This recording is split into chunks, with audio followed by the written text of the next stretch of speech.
Hello and welcome to Keep It Colorful. My name is Jessie Robertson, and today I want you to throw on some painty clothes, cozy up, grab your favorite painty day beverage, maybe even a steaming cup of coffee. And today we're going to do a little bit of painting that's really going to challenge your texture painting skills. Today we are going to be focusing on some fundamental acrylic painting techniques. We're going to focus on some wet on wet blending to get this really misty look in the trees in the background. We're almost painting like oil paints here, all wet on wet to create that misty, like it's raining and it's getting into the late summer or early autumn in this painting. So we've got our green forest with just a hint of color. And then we're going to do some more modern texturizing where I'm going to show you how to use a dripping technique, which is really going to help you get that look of realistic raindrops as they slide down a window pane. So we're going to use the actual water itself to get the shapes of our water drops as they fall down. Then we're going to grab some special texturizing brushes like a whisk brush and a mop brush and a fan brush. We're going to get in here and we're going to create the texture of this cat. And most importantly, we're going to be really focusing on the light of the cat, which is backlit from the window. So we really get the light picking up on the fur. And there's actually very little texturizing in the body of the cat. It's all on that outer edge where the light is picking up on the translucent hairs. Then we're going to work on painting a shiny cup with some steam rising out of it. And of course, this rolling comfy knit blanket. This tutorial is packed with details and acrylic painting techniques. So if you're ready, let's go over our supplies and let's begin. If you've never painted with me before, all of my tutorials are free for an entire 7 days for you to enjoy. So come back anytime this week if you can't paint with me live. You can also tip to own a copy of your favorite classes to keep for just $5 if there are some of my lessons that you absolutely love and want to keep forever to do again and again. I do new tutorials every weekend, and I have a past library of over 531 classes, including animal scenes like this, still life, palette knife painting, how to paint animals, and tons of seasonal designs. I love celebrating the seasons in paint with you. Each of my tutorials is strategically packed with between 1 and 5 fundamental acrylic techniques. So you can really hammer down all of the techniques that are going to support your acrylic painting growth. Things like layering, glaze painting, colored grounds, working with a knife, different brushes, and I go step by step through color mixing as well. So we use a limited palette here at Keep It Colorful, and we mix all of our own colors from that limited palette. So you'll pick up color mixing in no time as well. If you are painting up an absolute storm, you can access all 531 of my past classes with our Kick Academy subscription. This gives you unlimited access to all of these classes and includes the upcoming classes like this one as well.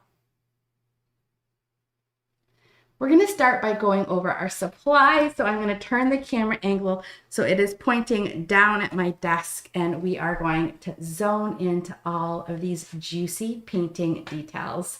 So if you're ready, let's go. For today's painting, you're going to need something to paint on. I'm working on a size 12 by 12 inch square canvas. Feel free to work on other substrates like paper that's suitable for acrylic painting, which includes a watercolor paper or an acrylic paper. You want a nice sturdy paper that's at least 140 pounds. You can also work on wood panels or hardboard. For colors for today, we will be using cadmium red, medium hue, cadmium yellow, medium hue, phthalo blue, ultramarine blue, prism violet, some hooker's green, burnt umber brown. We will also be using plenty of titanium white and some Mars black. For brushes for today, I'm going to show you all of the brushes that I will be using for this class, but please feel free to just approximate the size and the shape of the bristles that I show you. There are a few texturizing brushes that are going to be really helpful for creating the fur, and I'll be sure to mention those. We will be using a number 12 flat brush,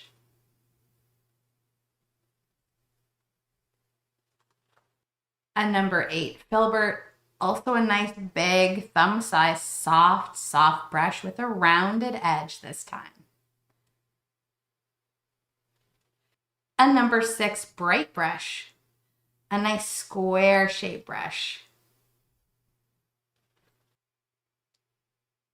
We'll want to have some little detail brushes like the round brush. I have a number 1 round brush. These are actually 2 round brushes from different manufacturers. This one is newer and the tip is more intact. This one is a little bit older, so it's a bit more scruffy and has lost its point. I'll use a brush with a more intact tip to paint something like the details of the whiskers on the cat, and a brush like this bigger, more ratty brush for doing the knit textures, or anytime we're really being aggressive with the brush, use your old brush. Small flat brushes are one of the most handy brushes for details. They have a soft tip for blending in small areas and a sharp stiff edge for line work. Here I have a number 4 and a number 6 flat brush. Grab a mop brush. This big soft brush is amazing for creating that really blurry blended background like the forest outside of the window. A mini fan. This is a small size 10-0 fan brush. It's so small, it's like the size of my thumb. The separation in the bristles makes it amazing for doing fur-like textures because it's also got a really long edge that is razor sharp when you turn it on its end like this. It's also really fantastic for painting things like evergreen trees. For really fine lines, nothing beats a script liner brush, or a liner brush, which is just a bit shorter than a script liner brush. Its long bristles hold lots of runny paint, and its long organic tip can really drag out some of the finest lines. It's almost like an ink quill. A real game changer for painting things like fur or grasses is a wisp brush, spelled W-I-S-P. Here I have 3 wisp brushes. The 2 with the clear handles are a cheaper brush that come in a set of all kinds of sizes. Here's like the biggest one in the set, right down to a really tiny one. This one here is one of my favorite wisp brushes. It's a bit more expensive. Now for fur, I actually prefer the cheaper brush because the bristles are a little softer and finer. So this one I prefer for more things like grass. So I love this cheap set, which I have in my Amazon supply shop. It's really fantastic for fur, and I'm going to be using these 2 today to paint in our cat. If I had to pick just one texturizing brush that I could not give up, it would be this one. This is a bristly fan brush. It's called bristly because of its bristly texture, and you can find this in the oil painting section of the art store. These textured bristles in a really rough shape create everything from foliage to fur to steam, grasses, and I love even blending large areas of color with this stiff bristly brush. I use that bristly fan for painting wood grain, like in a wooden table in a still life. I use it for dry brushing to get the texture on bricks in a wall. It is a really diverse tool. We're actually beginning today's painting with a black canvas, and we're going to be sketching on the cat and the teacup and some of our basic composition onto a fairly dark background. So I recommend a white chalk or charcoal pencil. Or if you happen to have a light colored watercolor pencil, those are great for sketching on an acrylic background as well. I don't recommend you use anything waxy like a regular pencil crayon because anything shiny or waxy repels acrylic paint. Make sure you have a big jar of water, and you can use an old rag or a paper towel for cleaning and drying off your brushes. We have a few straight lines in today's painting, the window frame. So for this window frame, I recommend you have a line to help you trace the edges. That could be something like painter's tape or even a ruler.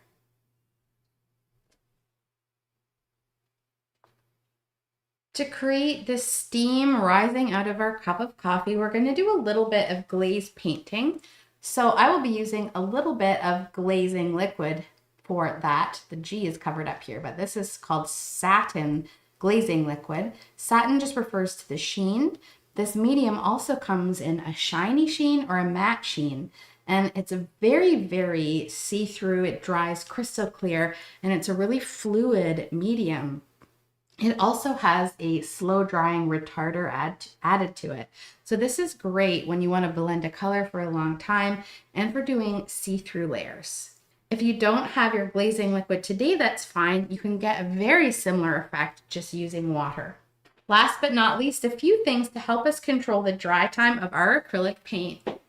Acrylic paints are notorious for drying quite quickly, so I always have a water bottle nearby. Set it to the fine mist setting as opposed to the jet. You can spritz your painting from far away if you need longer to blend on your painting.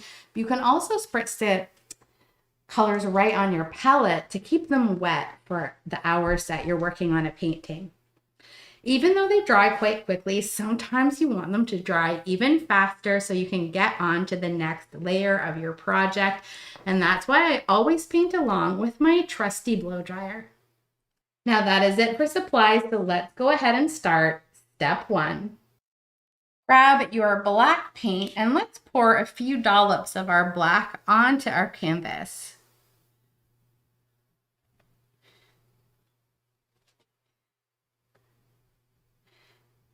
I start with about 9 little chocolate chip sized dollops of our black, and then grab a big soft brush like your number 12 flat brush, or even if you have a bigger decorator style brush like this, and we're gonna paint the whole canvas black just like we would with a colored ground. You can of course buy canvases that come with black gesso already on them. You're gonna find the gesso is really, really matte. So I typically like using paint when I start from a black base, just so some does show through. It's all the same sheen. But if you've got a black canvas, this would be a great project to use it for.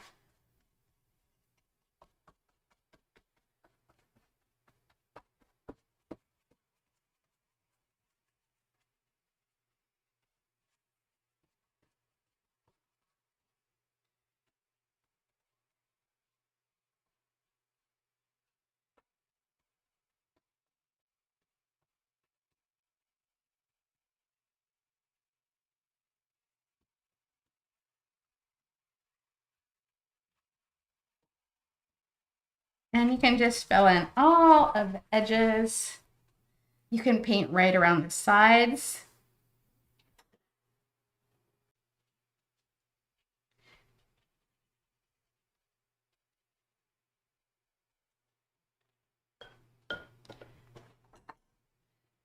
Now you can see some lines in the paint, and that's fine, but I like to use a big soft brush sometimes and just gently hover over any strokes.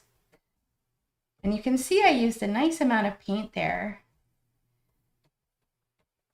And the amount of paint I had on there, enough where you can see a little bit of raised brush strokes, is really the thickness of paint that you want with acrylic when you're doing major blends as well. And I mention that because I know some of you have a hard time with your paint drying out. And a lot of the times that's just because we haven't added enough paint to our canvas. The more paint we have, the longer we have for it to dry. There's water in acrylic paint that evaporates as it cures into a nice hard plastic polymer. The water has to evaporate out. So when we start with a larger blob, again, just gives us more time to work. All right, now we're gonna do one of a painter's most important jobs. We're gonna watch the paint dry. Or if you wanna keep on keeping on with me, let's go ahead and give this a blast with our blow dryer. I use this little travel size blow dryer. I turn it on hot and I'm just gonna move it all around until this is nice and dry. So if you're ready, let's go.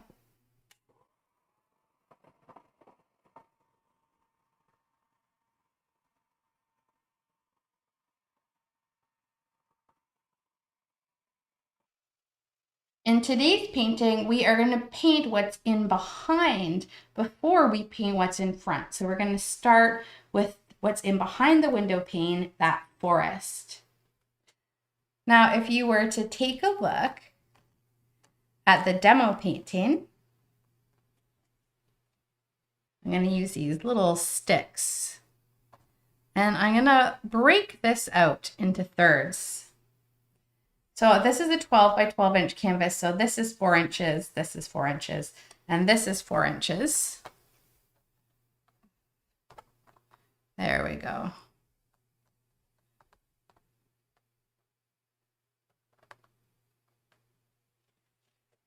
So you can really see where the window pane sits. It starts, the bottom of the wood frame of the window pane sits about a third of the way down from this lower third. Now let's go ahead and grab our light colored pencil here, our white chalk pencil, and let's come up about a third. Again, if you're on a size 12 by 12 inch, it's going to be about 4 inches up. And remember, the bottom of the window pane sits just below this third, about here. So this is like that lower wooden strip of the window. That's really kind of sitting in behind the coffee cup and the cat here, sitting just below that lower third. A little something like this. Now this could just be a rough line for now.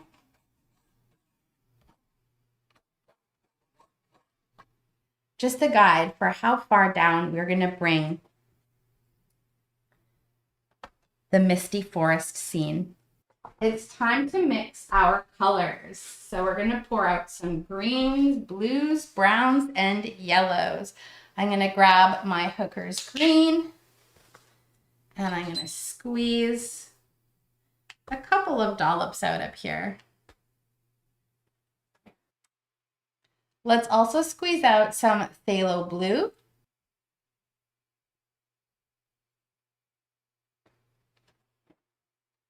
Some ultramarine blue, this tube. Some burnt umber brown. And some of our cadmium yellow. We are also going to squeeze out some titanium white.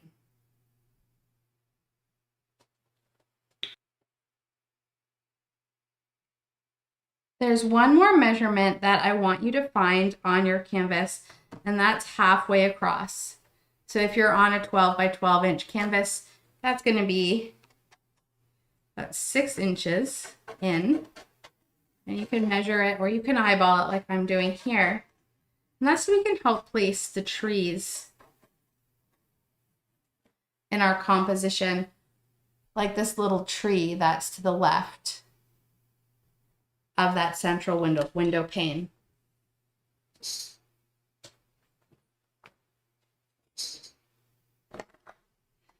I want us to mix up a range of green colors so that they're ready to go to apply to our canvas. I want you to grab your number 6 bright brush and let's go ahead and mix 1 part yellow with just a little bit of green. So we're really kind of lemon lime green. I might add even more yellow to some of this. So just some yellowy green.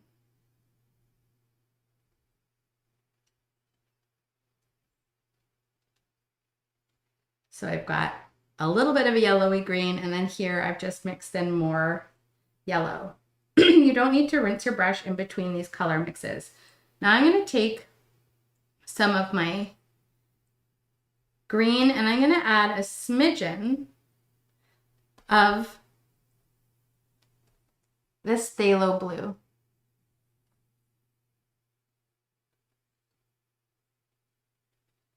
So have a blue green. This will make a very teal green. I'm going to mix up enough of this phthalo blue green that I can keep some of it the plain color and then add a little bit of white to some of it for a lighter blue-green color. And as I add the white, I can tweak the blue so we get that really, really kind of bluish green color.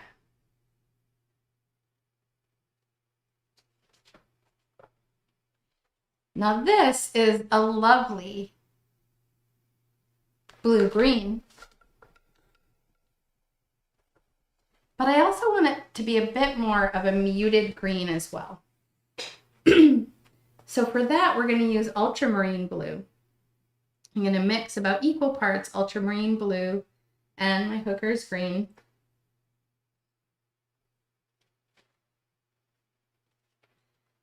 And now we'll add a bit of our burnt umber brown to some of that mix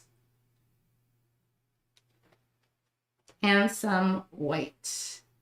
So this is going to be a very kind of grayish green.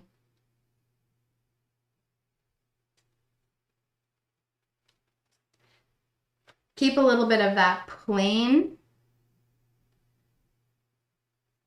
blue-green or blue-green with brown so that we have a little bit of a very dark green color. A little bit of a very dark green color, like this.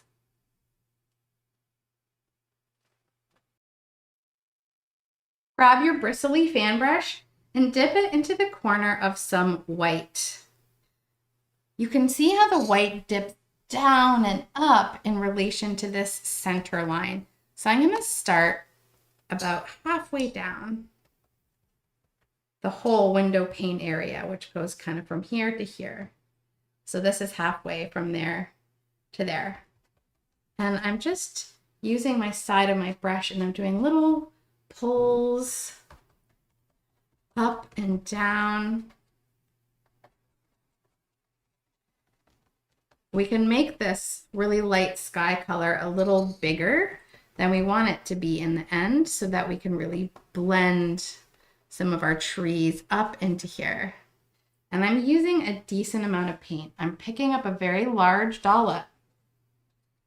And again, just enough so you have some gentle streaks in your texture. This will give us a longer time to blend our color.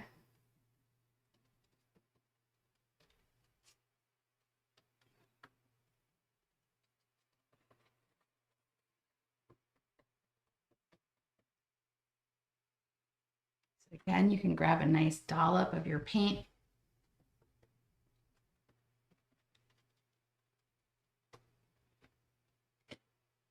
On this side of our painting, we're going to have a little path that comes down kind of just inside of this section. It's going to wiggle down. It's going to get a bit bigger towards the bottom. Going to kind of fade up and off into the distance. Now I want you to work fast and loose for this part of the painting.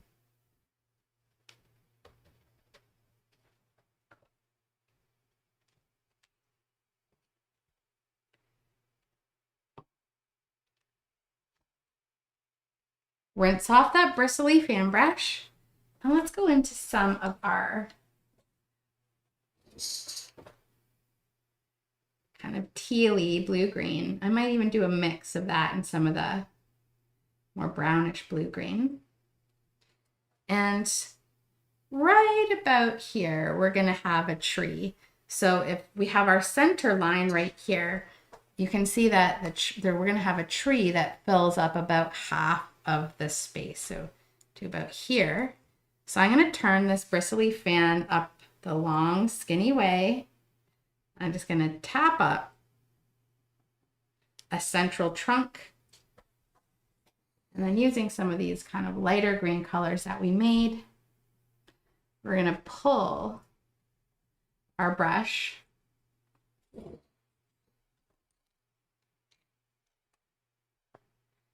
using the fan brush.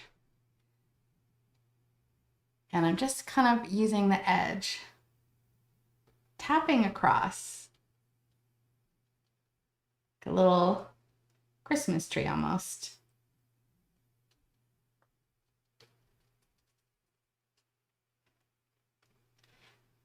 So as I come up, I want my branches to get smaller and smaller.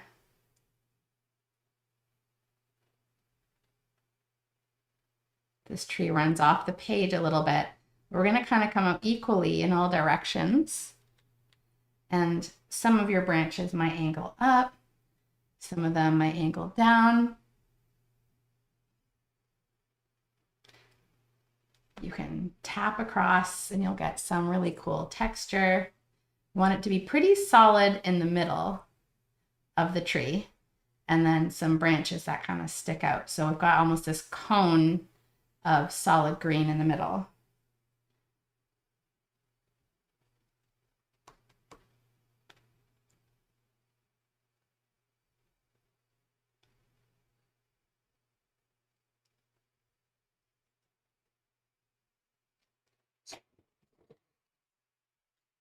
Now to get that misty look, I want you to rinse your brush for me.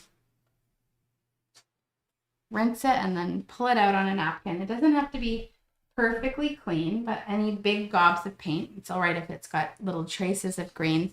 And now we're gonna hover over the edge of some of these just very lightly,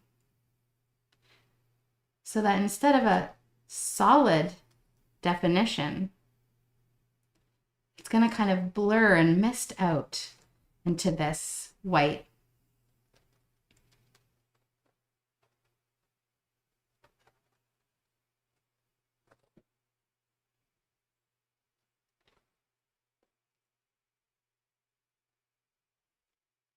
So it's going to look really soft. And we can come in with a little bit more of our green after, but look how soft and misty this looks. Very rainy day. We've got the distortion of the window also keeping this tree looking really soft. You can also blend right with this fan brush if you hover over into the wet white. If you're in an area that's really, really hot and dry, it's a rainy day where I live, and I live near the Atlantic Ocean. I can see it out of my window. So we get really humid here. But if you live somewhere like Arizona or anywhere that it's really hot and dry, find mist setting and stand far away. We don't want any water droplets getting on. But if you're about 2 feet away, just 1 or 2 little pumps can keep this wet during the actual blending. Just mist with caution, because too much water or any big water droplets can lift the layer you're painting on. Let's get into the little pine tree, another little pine tree we're going to put on the other side of our path. I'm going to go into more of a slightly different green. This is the ultramarine blue and brown green.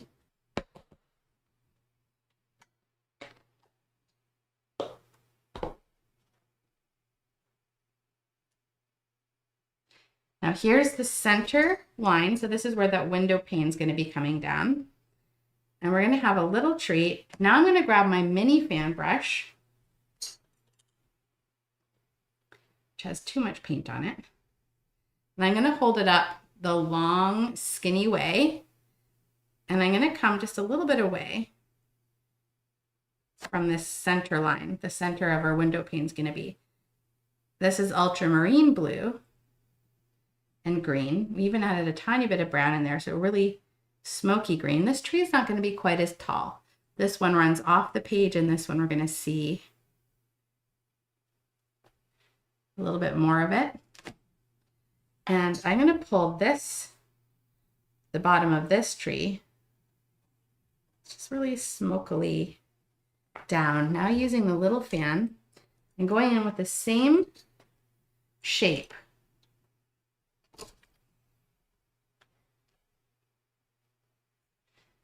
I'm going to really lightly drag some of this green horizontally into this path and just keep the edge, any edges in the painting are going to be kept really soft and smoky.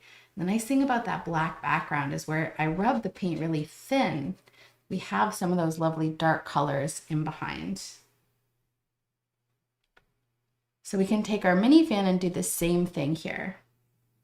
The tree is going to be a bit bigger on the bottom, so you can even fill it in a bit more densely.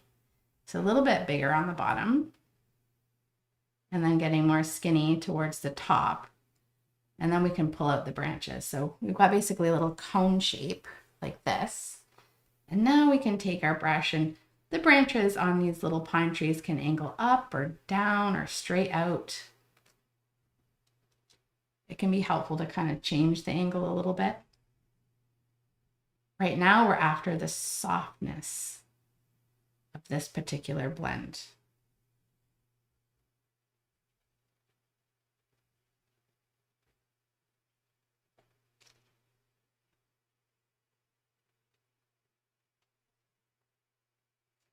Now, if you want to do some blending with this brush, you've got to rinse it off.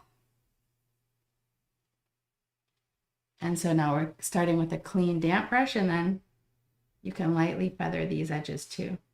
And if you blend it too far, don't worry about that, because you can add more color, but you can only get the soft effect while all the colors are still wet. So we're focusing on that wet on wet blending. You can even come in with more whites as we go. And you can do this too if your paints are drying before you want them to. You can just add a bit more. And once I add the white, I'm going to clean the brush and just refine the edge so I'm not blending all over, just lightly feathering the spot where I want to soften it in to get that effect. So again, it's a decent amount of paint. If I hold it up close at the right angle there, you should be able to see how thick that is. It's not like a millimeter or anything, but it's enough that I can get these juicy marks. And you can use the white to refine the edge of the tree. And you can leave some of the inconsistency, some of the bits of green, also add to that misty effect in the sky. Now let's take some of our white. I'm going to use some of this. It's basically all the colors together now. It's green and both blues and browns, just to get this really soft misty green. And if your green is different than mine, that's fine too. We're going to start to pull this little fan brush, this really lighter tree. This one's like way in the distance. This is more like not a pine tree, not a coniferous tree, more like a maple tree or something.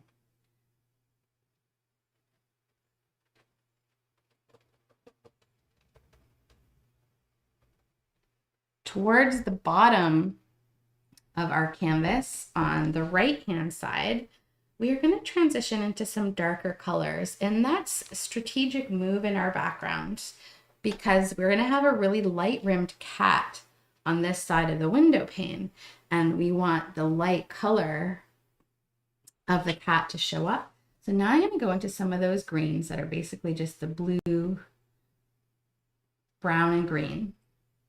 And don't worry about the ratios. Any ratio will do, as long as it's a nice dark color. Okay.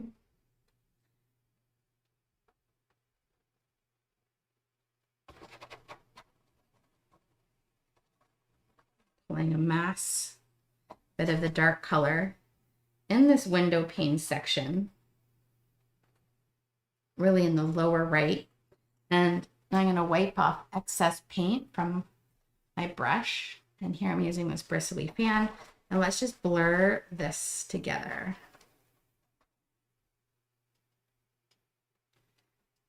Can keep it soft, hazy looking.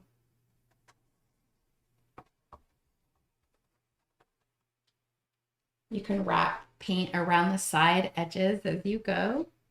And now towards the top of this tree, we're going to get into some more of a greeny yellow color. So let's gently rinse our brush and let's pick up some of our Hooker's green that has just a little bit of yellow in it. This green here. It's just a little bit of yellow.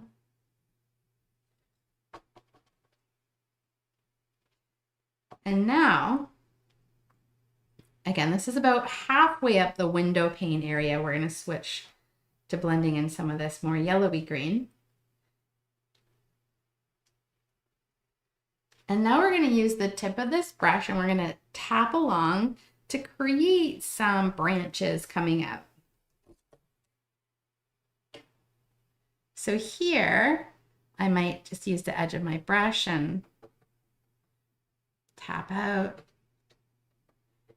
These can be different lengths, slightly different angles, coming towards the halfway point, but not quite touching. Maybe have a little branch coming up and leaving the top edge. And you can use the corner of your brush to create a dappled look down here. So even though it's a darker area, we still want some texture shining through. And I do paint my edges as I go. I didn't bother wrapping the black all around because I knew we'd be painting over with a lot of the other colors since the black is really an underpainting layer. So a little detail down here. And once you have less paint on your brush, it's a great time to do a little bit of stippling into the white, make it look more tree branchy. And now I'm going to come into that really, really yellowy green. And I'm going to tap first with the yellowy green and we'll work our way even into some warm orangey colors. But let's start with this really yellowy green for now. A color like this. Most of the yellow is just a little bit of green. And let's tap some of that, holding my brush nice and far away so that we can just be really loosey-goosey here. This is where the tree has started to change color.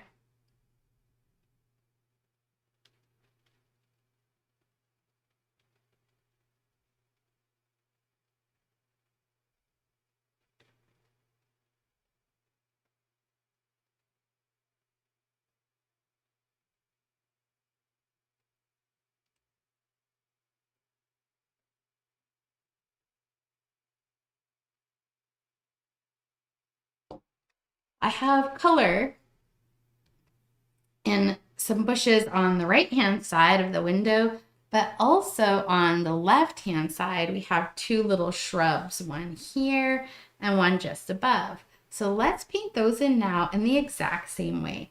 Start with some of your darker yellowy green, using that big old fan brush. And this tree really flanks the path over here. I do want to soften the path a little bit.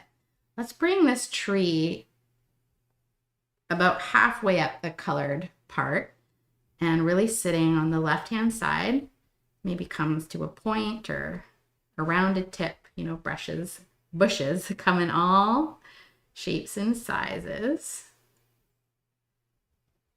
So just tap it in. And we'll have another one of these bushes.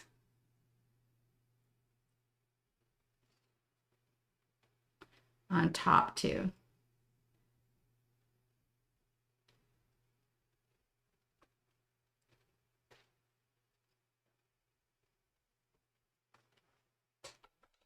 Now I'm going to rinse my brush.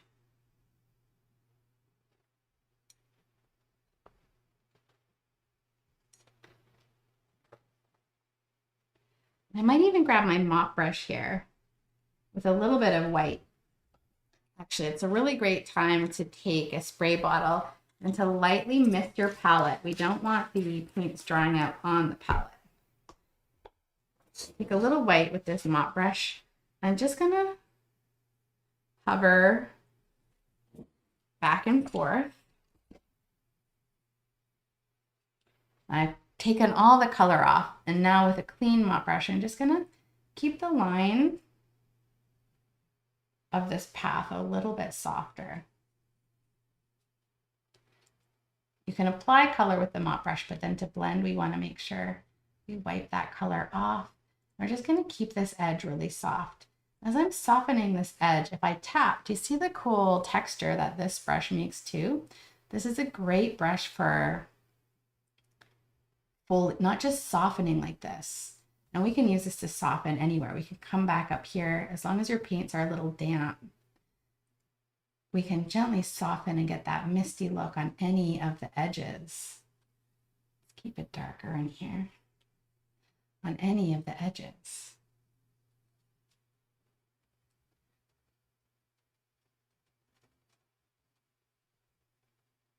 Okay. And look at that texture. It's the goods. It's the blending tree goods.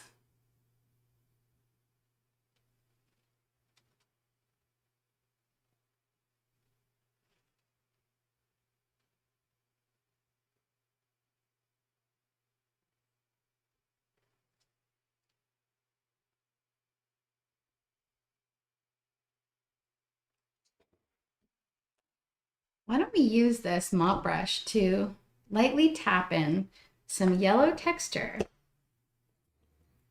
at the tips of these trees that we've just added, these little shrubs. I'm going to come into my yellowy green and I'm going to tap along the top.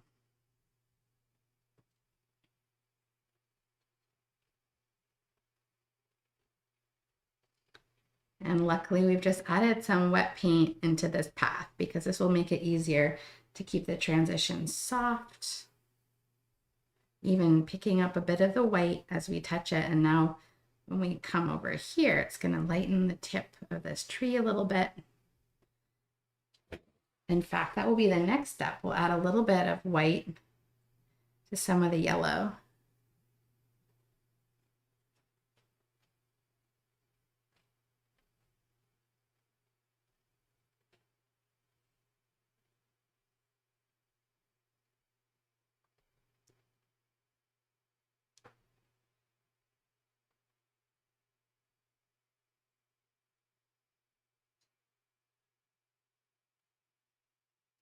So now let's take a little bit of white into some of our yellowy green or just yellow even. So nice light color. And let's add just a little bit of this into the tips of the trees. Again, a bit more yellow here.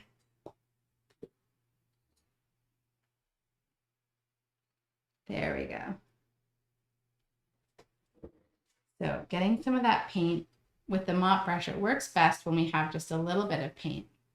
So you can pull some paint on and then just make sure you wipe it off so that you can get this texture with the brush. And now,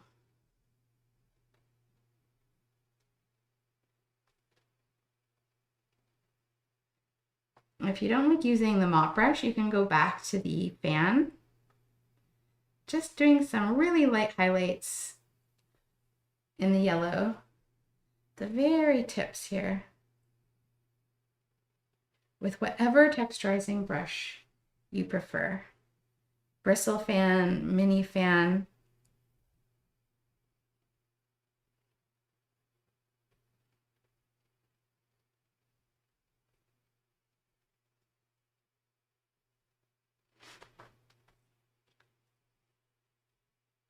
With any of the texturizing brushes, having just a little paint works best.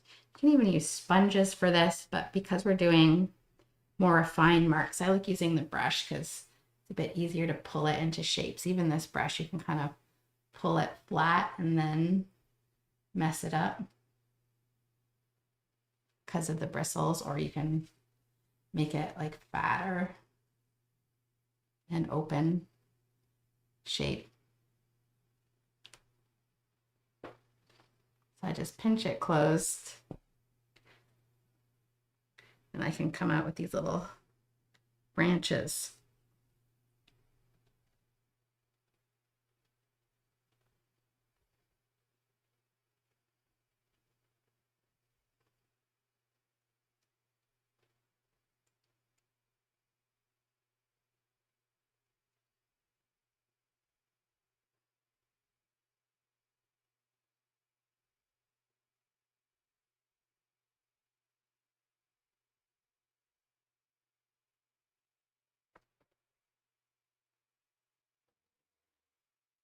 Now let's do any last minute tweaks. I might grab my mini fan and go into some white.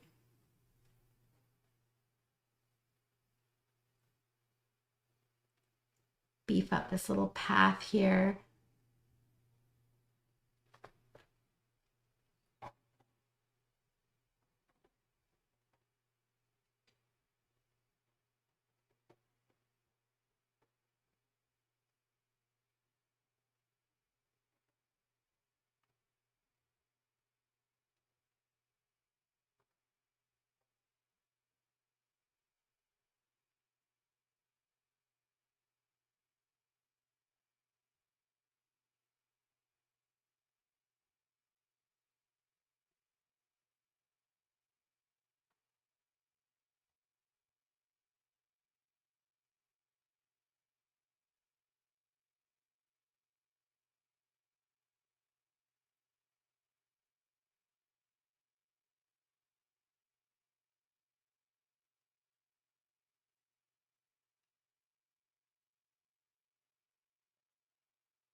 Now spend a minute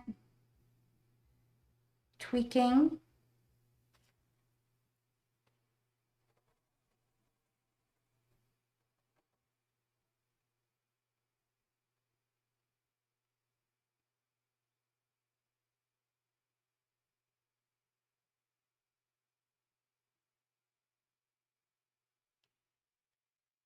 When you feel like you're finished, we're gonna let this layer dry and we're gonna add a little bit of a golden, rusty orange color on there to really get that first kiss of fall into our distant forest.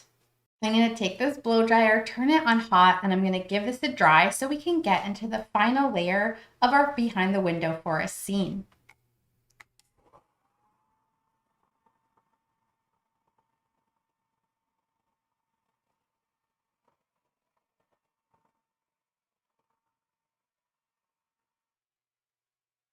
When this background is nice and dry, let's squeeze out some of our warm colors, including a little bit more of that cadmium yellow. And one of my favorite ways to make a warm rusty brown is to add some prism violet. This is a beautiful warm purple color, and because it has red in it and it's very heavy on the red side, purple is always blue and red, the red mixes with the yellow and makes orange, but the little bit of blue in the purple makes it a rusty color as well because it's got that complementary color in there, or a little bit of all three primaries, which make lovely browns and heavily orange because of the red and the purple and the yellow of the yellow. I'm going to grab this little wisp brush here And you want to start with a larger dollop of yellow and then add the red slowly, or the purple slowly. So I'm going to go just the tip into the purple, like just a little bit at the tip of this brush. Probably shouldn't be mixing with this brush, but I've already started. Okay, and there we get a beautiful kind of sepia brown or natural orange color. If you wanted to enhance this, you could add a bit more of an actual red color as well.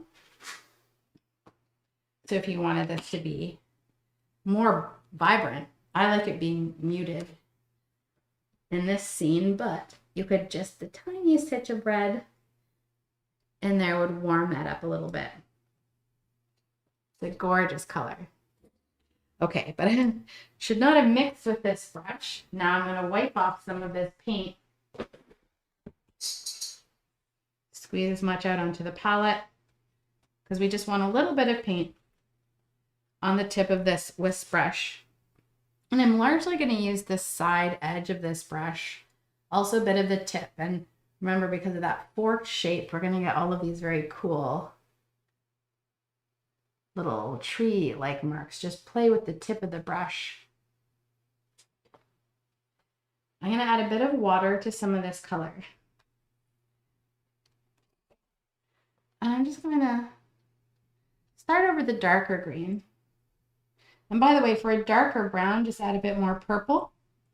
And that will darken the color. So if we wanted to start the darker color over there, and then come into this lighter color. I'm just going to use all the different tips and edges, slowly coming out to the edge, maybe even adding a little bit more yellow into the orangey color.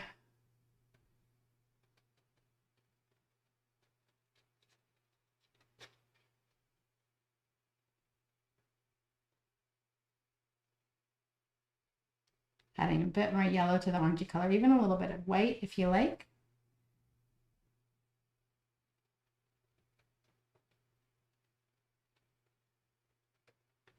I'm going to take some of this color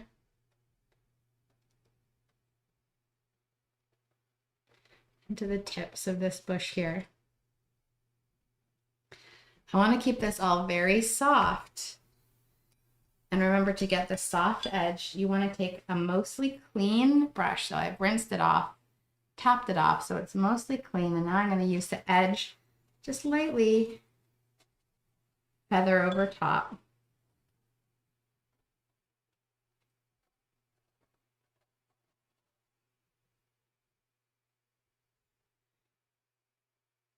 Might add a little bit of a yellow into this one, just on the tips.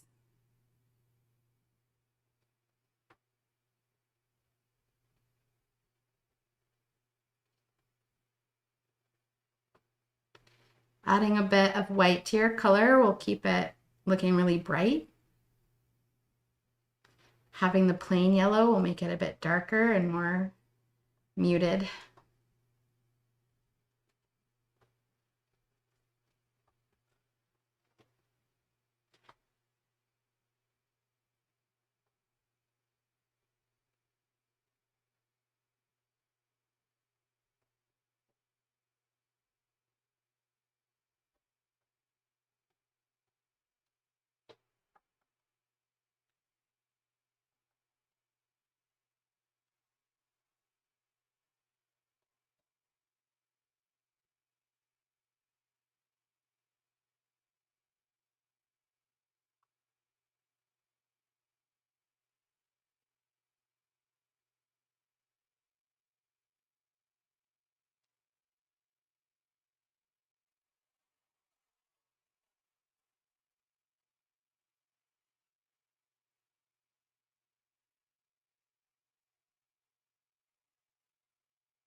When you feel like you've added as much color into your distant trees as your heart desires, we are going to finish the background of this painting, and we're going to start to move on to the next part of the window, which is blocking in the window frame and those beautiful dripping raindrops. So that your colors don't dry out on your palette, I want you to take your spray bottle. I want you to take the spray bottle and give a nice misting to the paints on your palette. We want the background here to be nice and dry before we pull down those dripping drops of water. So if you want to keep on keeping on with me, grab this blow dryer and let's give this a blast.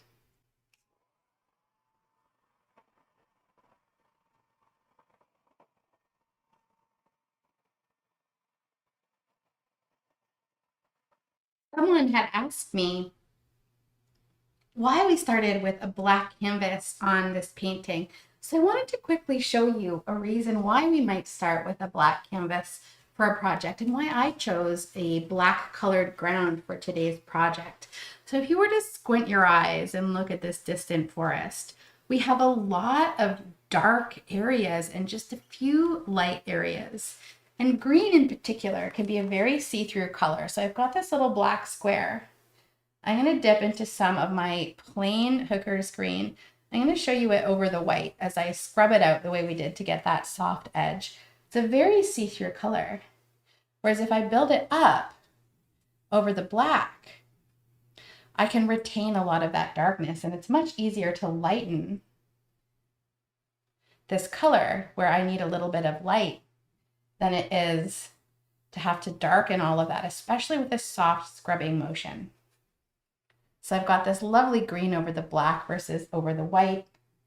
And then I can just add little bits of white into the tips of my trees where I want them. And this can be really helpful when you've got a lot of dark values in a painting, as opposed to having to build them up with many, many layers. So starting with a darker background allows some of that darker color to show through. Also, for a darker green, working over top of a dark color allows the pure saturation of the green to flow over top. So mixing a see-through green over top and glazing it over top of the black is way different than mixing them together. So if I take a bit of black and a bit of green and mix it together, it makes kind of a greenish gray color like this. But when I float the green on top of the black, it keeps its saturation because the light is penetrating through the see-through green and just picking up the dark below. Whereas if you mix the black into the color, it really, really makes a shade as opposed to keeping the saturation. So adding a dark layer underneath a color as opposed to mixing it into it can keep the chroma or saturation of the color pure while getting a darkness into the color from underneath. It can also help when you're using a more translucent color to build up those dark and midtones a little bit easier. So those are 3 reasons why you might want to start with a darker background. And this darker background is going to set off the subject. So we're going to have a cat here with illuminated with light all around it. So that is why I started with black for this particular painting. Now with painting, there's never just one way to do things. You could have mixed the dark color in, built it up in layers, but I wanted to show you a black colored ground for today's painting. And I think it has created some lovely effects. And if I hold up close for you here, you can see where some of that see-through black is coming through and where the green sits on top in its pure saturated form over the dark color. And all of this layered over the black, because remember we stopped our white here. So this is color over black, and it can create some luminous effects that aren't always picked up by the camera, but you'll notice on your own painting how the colors look over top of a dark background can be really quite lovely.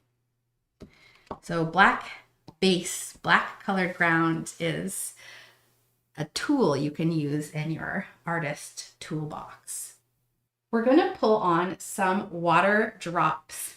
And you can just paint them down by hand. Some of you said you were struggling to get natural looking shapes, so now I'm going to show you how we can use the water itself to create a natural looking raindrop.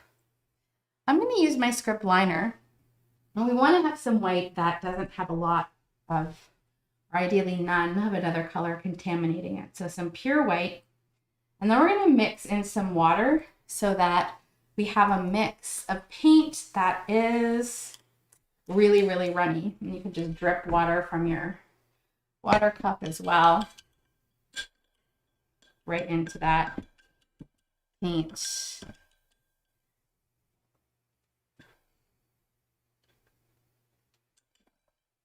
we're going for a consistency like maple syrup or like coffee without any cream in it. So really watery, really runny.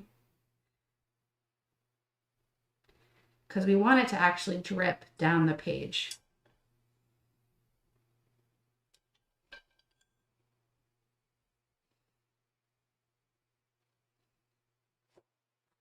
So if I hold up my brush for long enough, you'll see it start to drip out. So it's just like pure water, enough that it should just be able to run right down the canvas.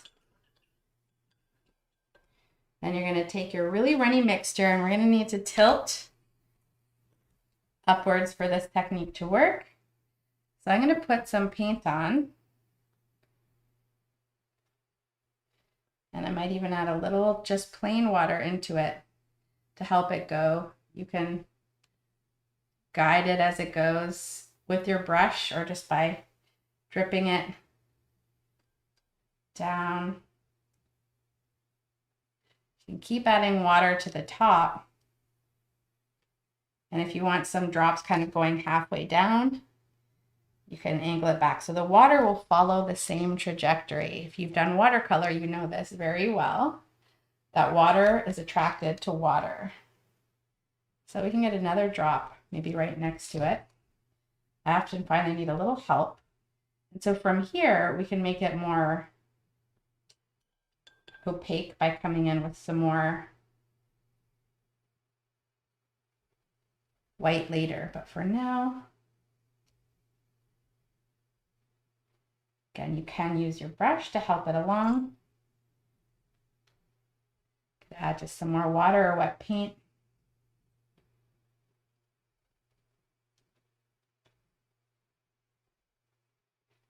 Okay.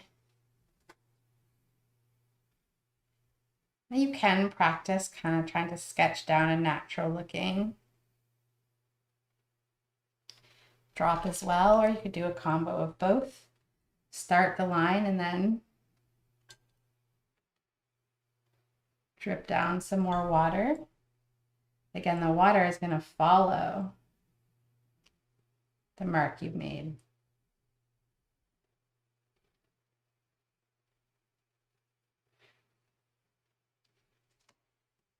Now we don't want them all perfectly evenly spaced, so have some closer together, some farther apart. And this is just to create the natural looking line.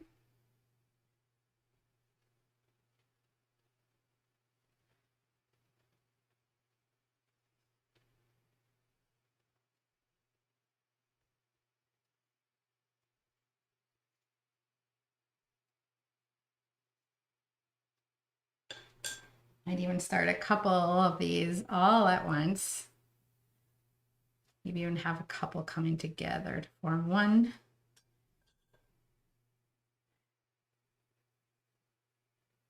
Okay, so I've got a bunch of little dollops started.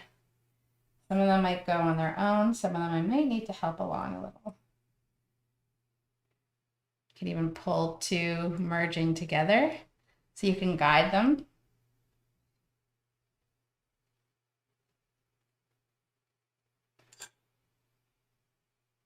Add more of your runny white or help them along the way.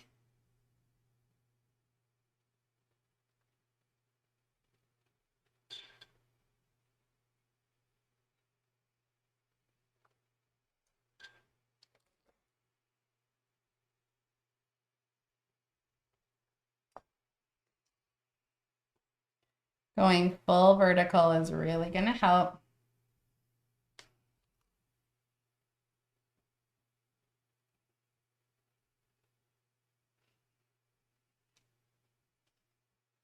Add more runny white as needed.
And we can wipe some of the ones off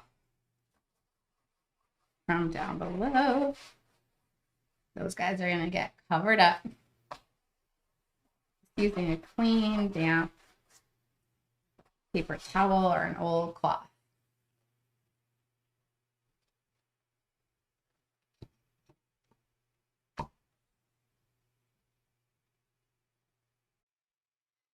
Now that these have a nice trajectory, I might take some more white into this really liquidy pool and mix it in really well. So it's still really runny, but slightly less so.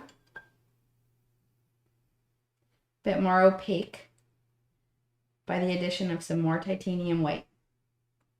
Mix it in really well. Rinse off your script liner if you use it to mix color like me. And then we can highlight some of these. And when you come down, just follow the right-hand side of these drops.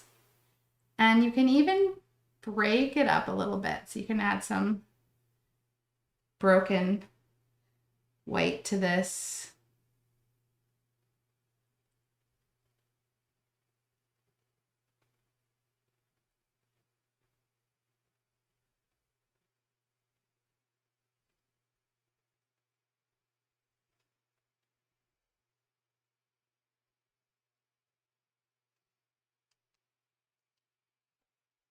Okay.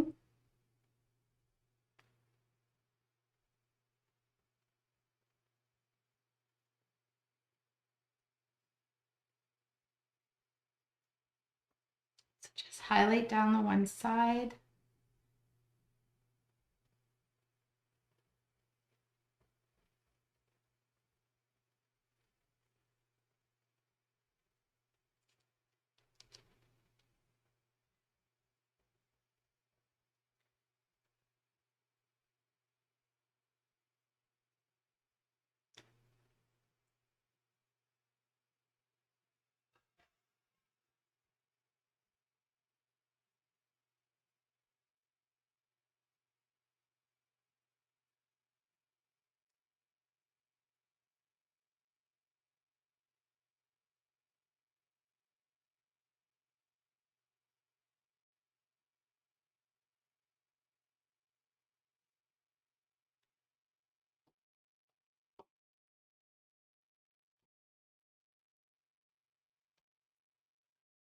Now I'm going to take this old toothbrush and I'm going to dip it into some of that runny white.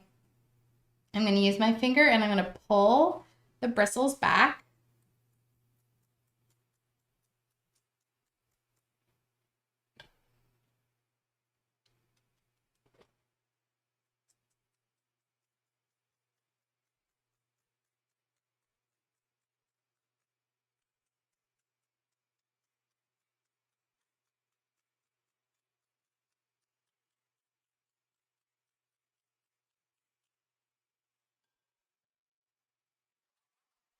wipe off any splatter that traveled.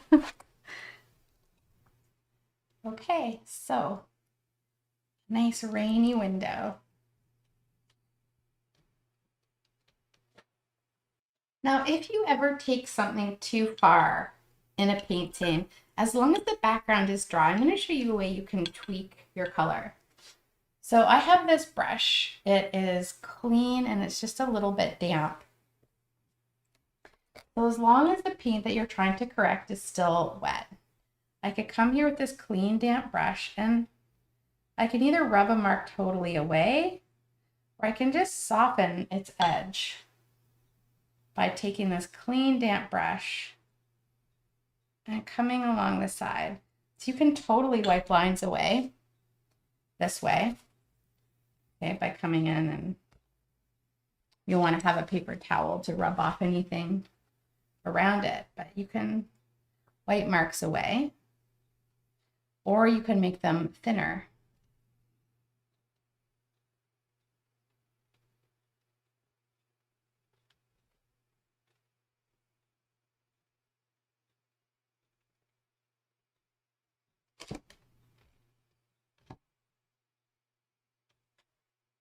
We want to make sure that the splatter and the rain running down is nice and dry, and then we're going to pull on this window pane. So grab your blow dryer or take a nice stretching break, and we'll come back for the next step, which is the window pane.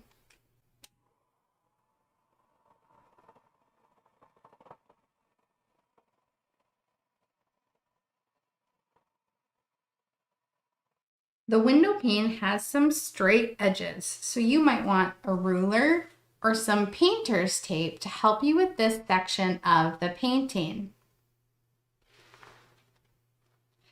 We're going to be pulling down the vertical lines first. So here we're coming exactly halfway across the canvas.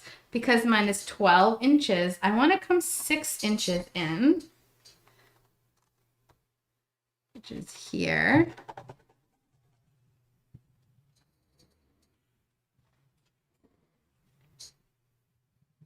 I'm going to need a darker color to mark this section. I'm just using a little bit of my brown paint. I like to have a few points of reference. Okay, and then down here at 6 inches is here.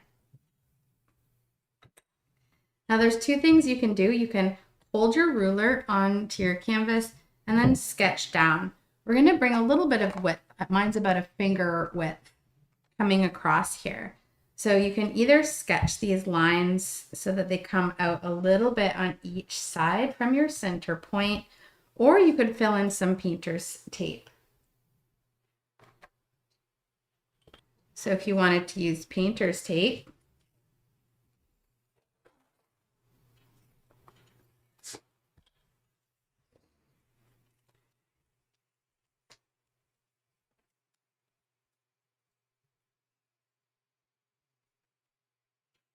I'm coming out just a few millimeters from each one of my marks. And if I was really wanting to check, I would use my ruler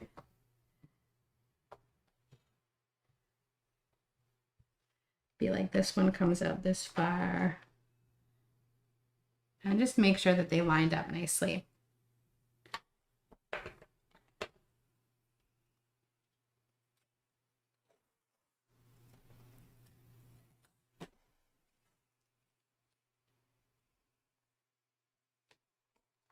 It's an old window frame, so I'm not going to be too fussy about it being perfect. So now you can just paint in the line, and we want to use a really, really darkish brown color. So I'm going to use some of my brown, and I'm going to mix in a little bit of phthalo or ultramarine blue, which will darken that brown even more. It'll look like a homemade black when you mix blue, any blue really, into burnt umber brown. And I'm going to paint this really dark.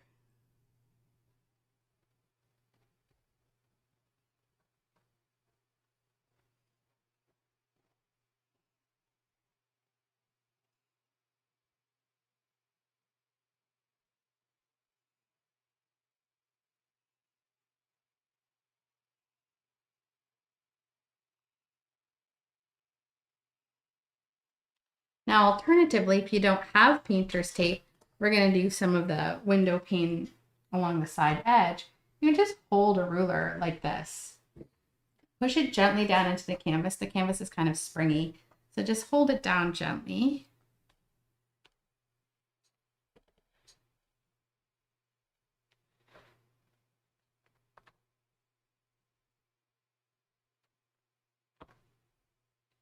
And then paint in.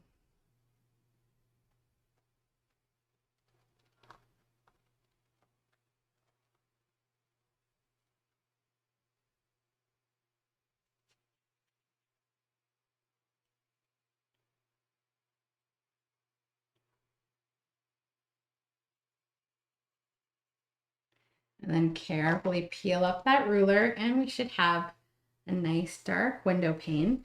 And same thing when we lift our tape.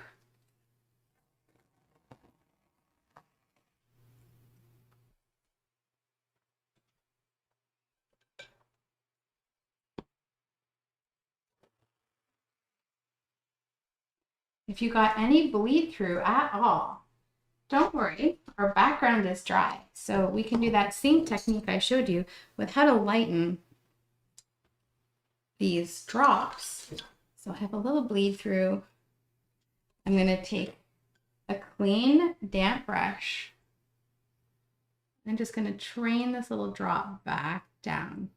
Now I've picked up some color, so I'm rinsing and cleaning my brush if I want to come in again.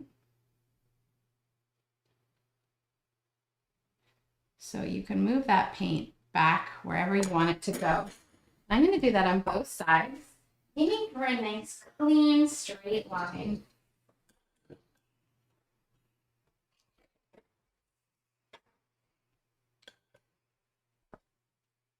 Again, it doesn't have to be perfect. It's an old window. Take your time with any of these techniques. If you're new to painting, just take it nice and slow.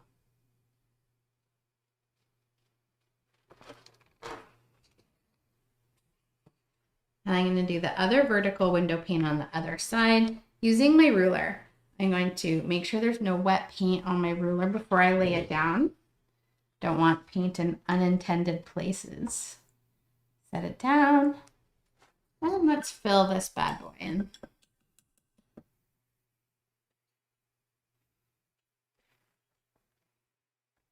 Gentle pressure.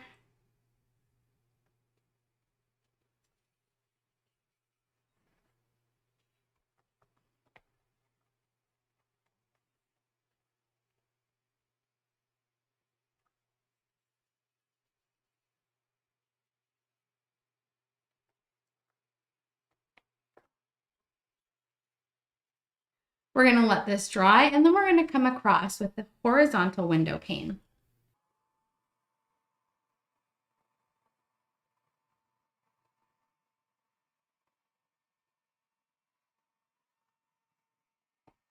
When we place the horizontal window pane, we want to take a peek at where it's sitting in our composition. I'm going to come across about halfway, which should be about 6 inches up from the bottom. And 6 inches on my ruler is right here. So 6 inches down. And then 6. Okay, so here's the exact middle of the canvas. And you can see that this central horizontal window pane is just a little bit above that. In fact, the bottom of it is almost exactly an inch above halfway. So halfway measuring from the bottom to the very center of the whole canvas, coming up about 6 inches. So center is about here. And then that window pane is sitting just above center, about here. So on my 12-inch canvas, the window pane comes up, yeah, almost exactly 7 inches. So let's measure up, about an inch up from center, and that's going to be the bottom of the window pane. So on a 12 by 12, that's 7 inches up from the bottom.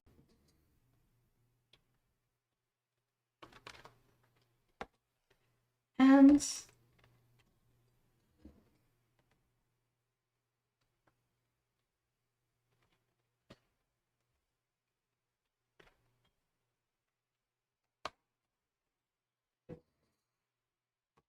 Once again, you can either use your tape or you can use your ruler. Make sure you've got some burnt umber brown on your canvas, on your palette for your canvas.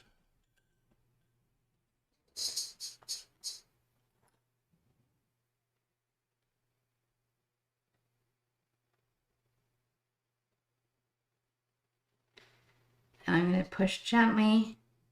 I'm just going to do a thin line across here.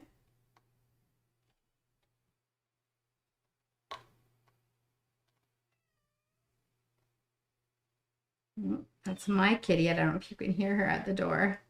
She likes to be right beside me when I'm painting. Lift up, and I'm going to make this a little wider. I'm going to make sure to wipe off this ruler. And by the way, I love my metal rulers. I have one for painting with and one for drawing with. So this is my painting ruler, but also because the paint doesn't stick to the metal, it's really easy to just clean it right off. You can just scrape it off like I did there. So I'm going to make this one about the same width as this one here. I'm just going to eyeball mine, but feel free to measure if you like to be really concise. Really precise, I should say. Oops. Oh man, I don't know what it is about cats. I love the way my cat's head smells. She smells like sunshine. I got a little senior kitizen. She's an older cat now, but I got her from a rescue shelter, and she's part Siamese and part calico, and just the most delightful cat. Feel free to clean up any edges that you might need to. Some people find doing straight line work like this tedious.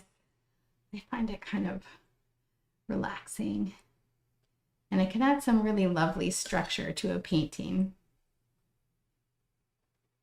Clean damp brush, like a bright brush or a flat brush for this technique for the cleaning up of the edges.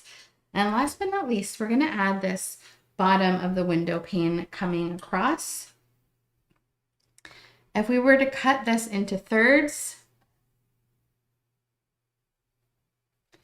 the lower third being here, the window pane sits just a little bit below that third. So again, I'm going to cut this into thirds visually for you like this. So that's perfect. We've dropped down our green forest enough that we can come in.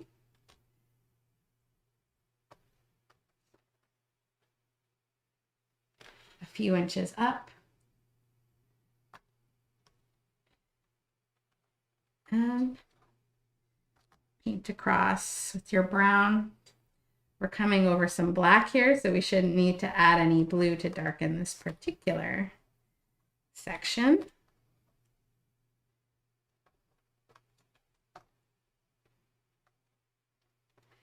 In fact, we might want to take a little bit of brown into some white and just come across the top of your tape, your ruler.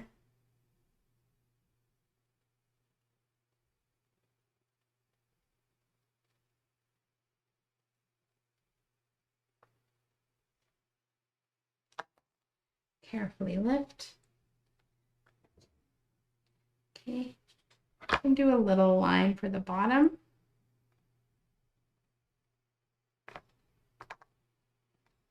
Just a little bit lighter so we can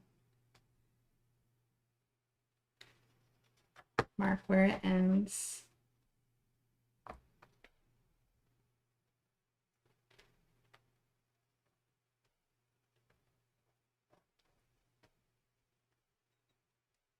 Or just even add a little red into the brown.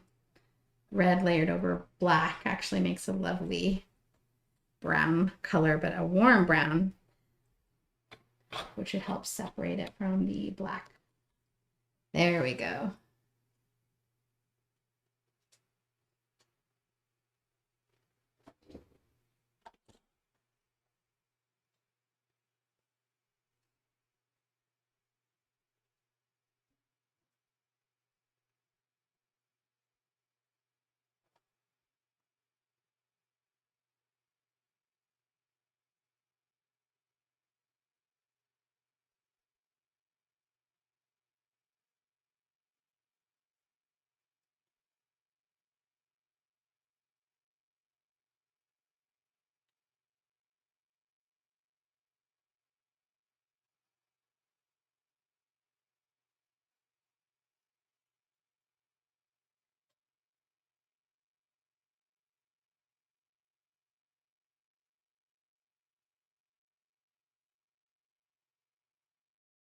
It's time to pull some highlights onto our window pane.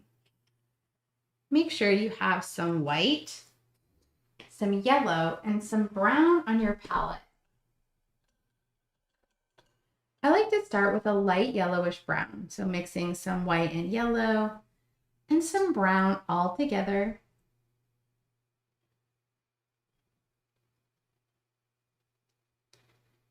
You can even add a touch of your purple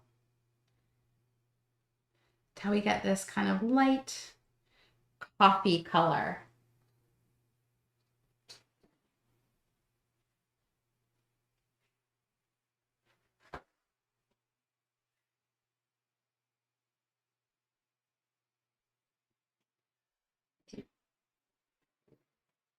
The light source in our painting is coming down from this direction. So we're going to get the strongest highlights hitting here and here on each window pane. I like to take a long flat edge brush, like this little number 4 flat. One that has a bit of a straight edge, and we can pull a straight line across the tip of the window pane. You can, of course, use your ruler for this as well.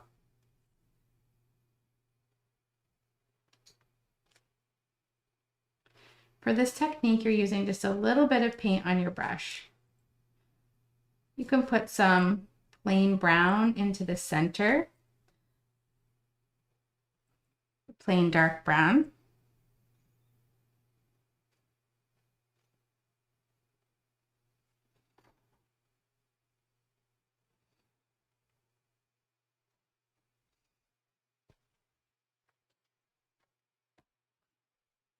That bit of a lighter brown at the edge.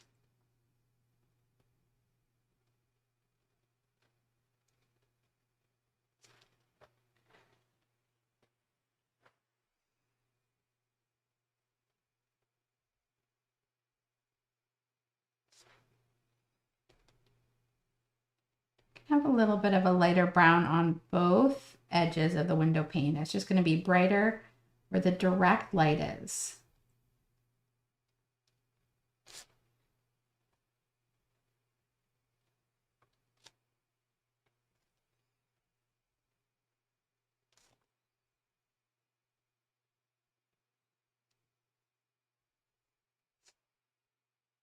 I'm going to take a little bit of some pure white, making sure the tip of the brush is really pulled down to a thin fin.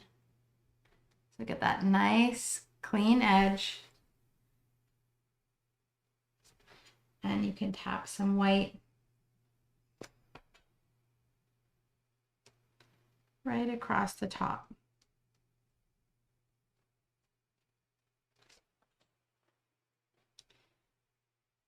And then back into the light brown on the inside of the window pane.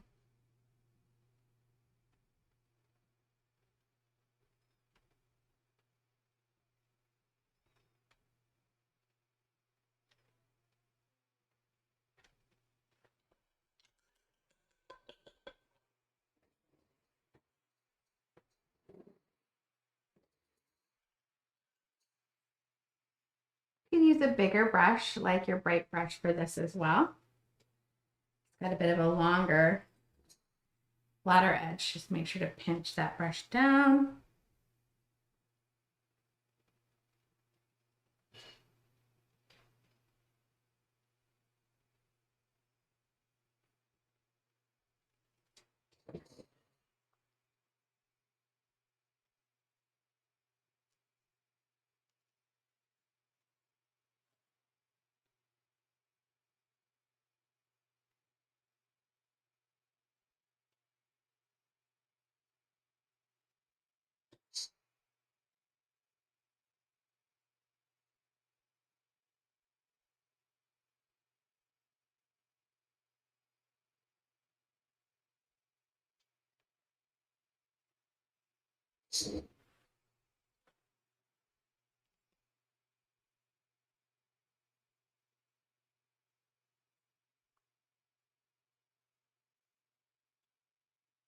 We'll put some of the lighter color on both sides of the central pane. And some plain dark brown right over the black in the middle.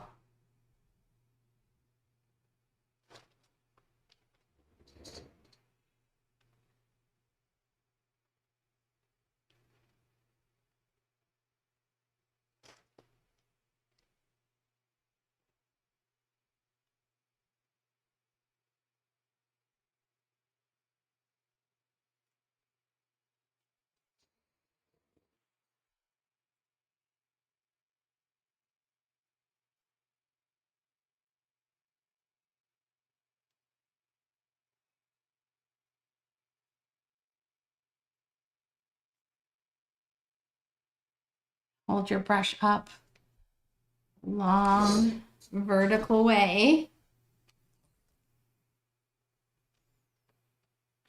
And try to just drag it across. Again, if this is too hard, then just use an edge to trace.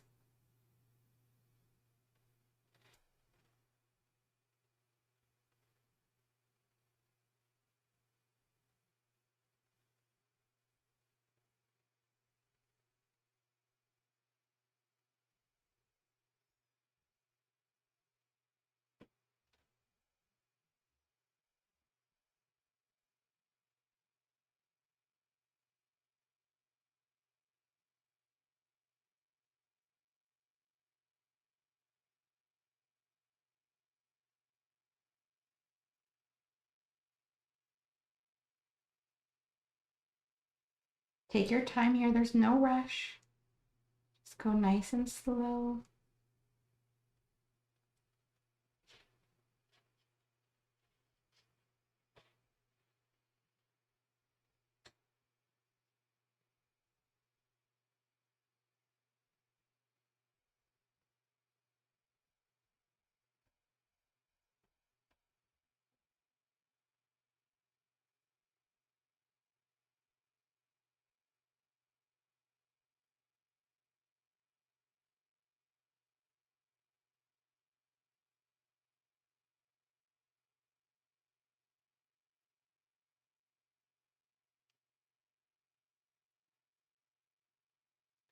I like to think this is an old wooden window pane, so nothing has to be perfect.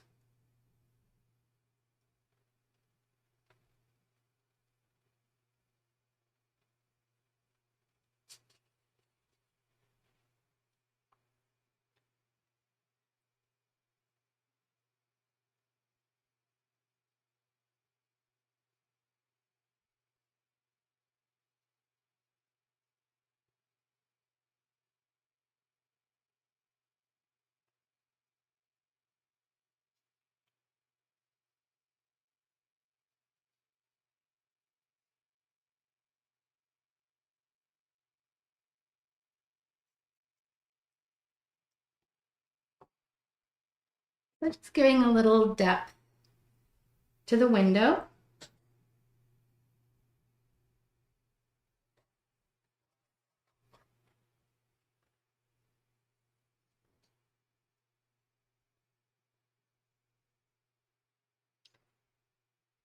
If you're new to painting, these straight lines can be hard, so take your time.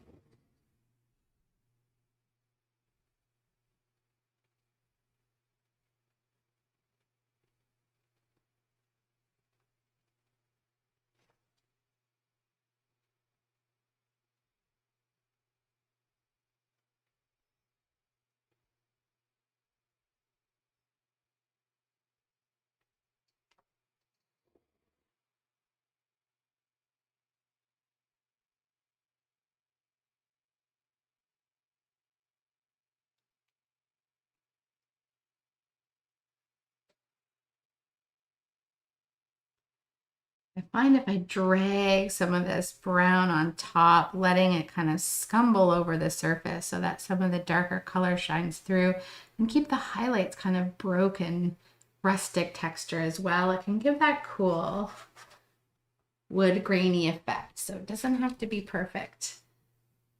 Letting it kind of drag over top, getting some of that broken texture will look really nice. Great. We are done our window. So now we're going to move into more of the foreground objects, our cat, our cup, and our cozy knit blanket. It's time to dry our window pane, and then we're going to grab our white chalk pencil and we are going to sketch on our mug and our cat. We'll break those into very basic shapes together.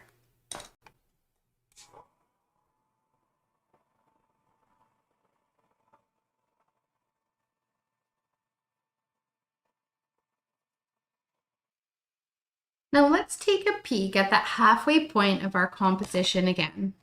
So just kind of sticking a brush right down that central window pane. And let's take a peek at where the cat sits. The top of the cat's head, and we are going to break the cat into some very basic shapes. So the cat's head sits almost kind of touching the inside of each window pane.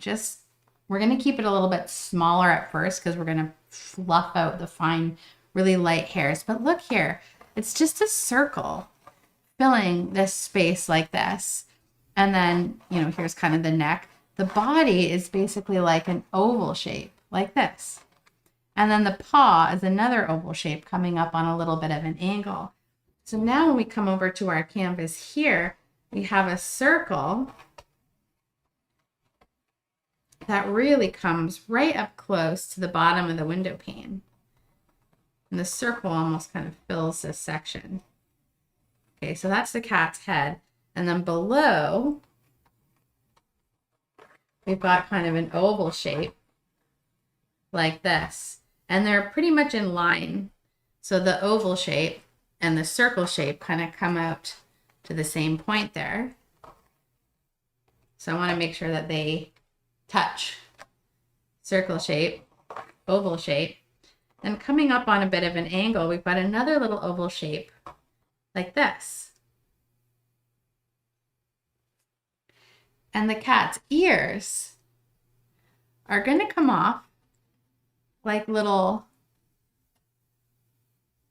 oops, my brown's a bit wet there. Like little triangle shapes coming off the side of the head.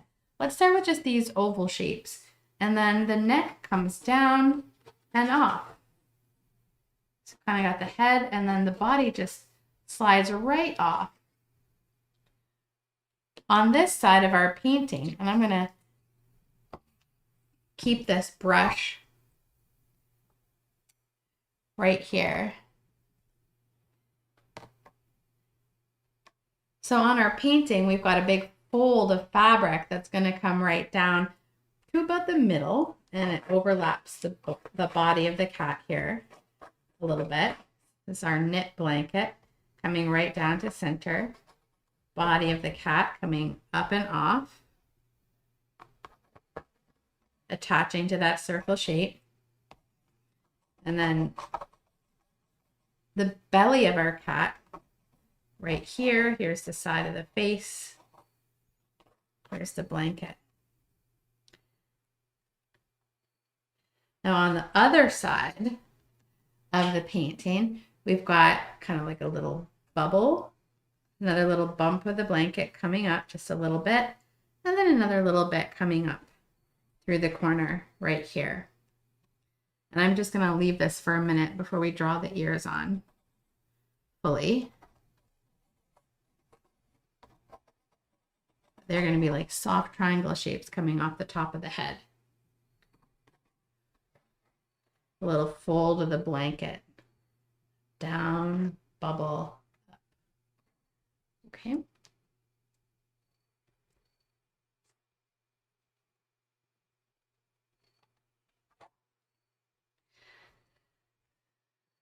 Now our cup, if we find the center of our cup, it's almost halfway in this window pane, isn't it? It's like this is half the center of our cup. So it's just a little less. So here's halfway through the window pane, like here.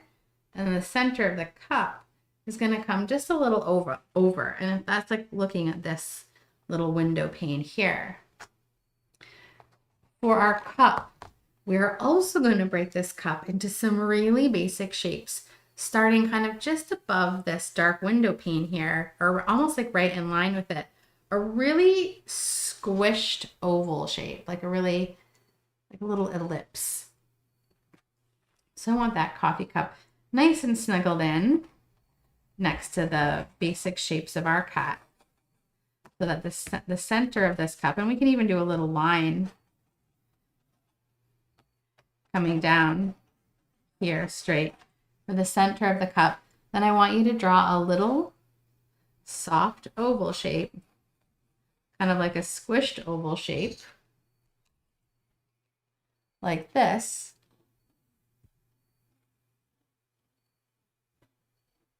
For the top of the cup. Sitting kind of right in the middle of the cup too, down below, we're going to have a saucer. And the saucer is going to be very similar to the opening of the top of the cup. A little bigger. Coming in towards the cat. Making sure it comes out equally on each side. And I just keep sketching my line until I get one that I like.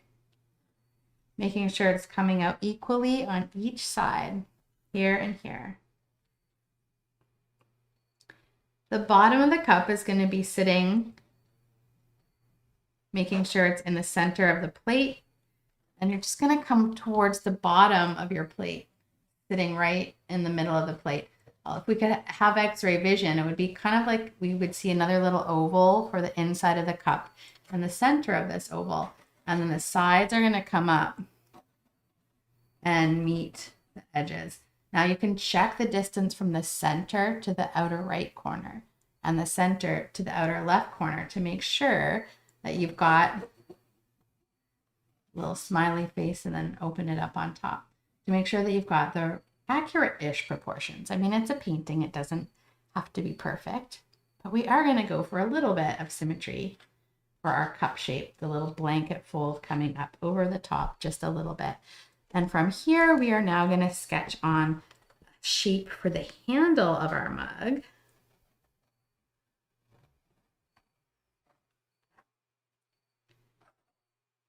And I did the handle just as like a little, kind of like a little C shape. Okay, coming off the side of the mug.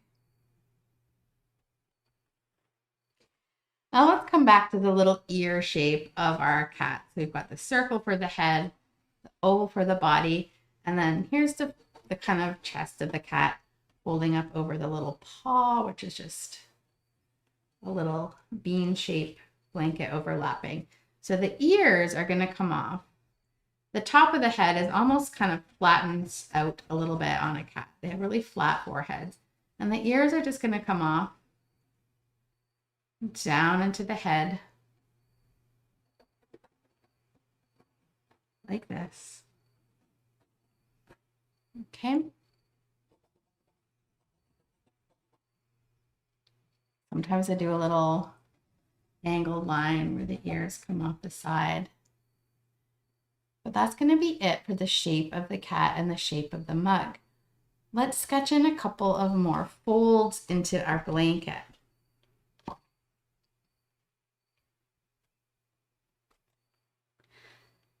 So we've got this fold, this fold, and this fold. We're gonna have another little fold here coming into the cat's paw.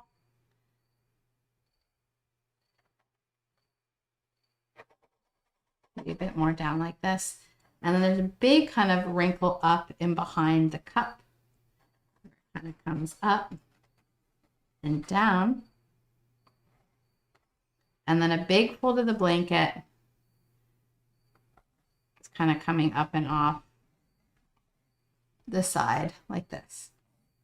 So that's these little lines here, these little angles of our blanket.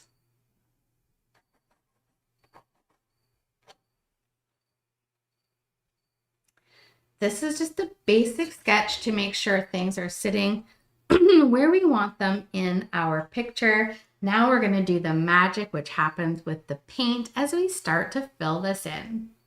I want you to make sure that you have some of your phthalo blue and a little bit of your ultramarine blue. We're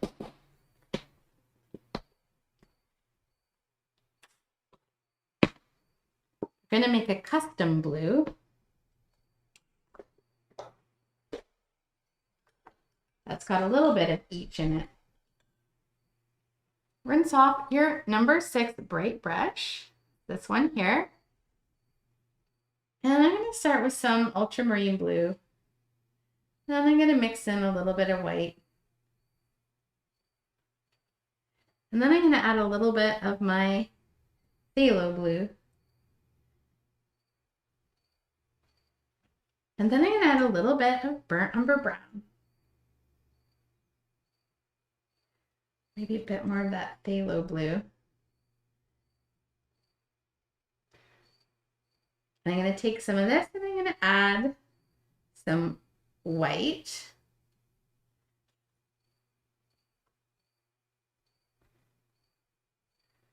So I'm going to use this as my dark blue here. Look!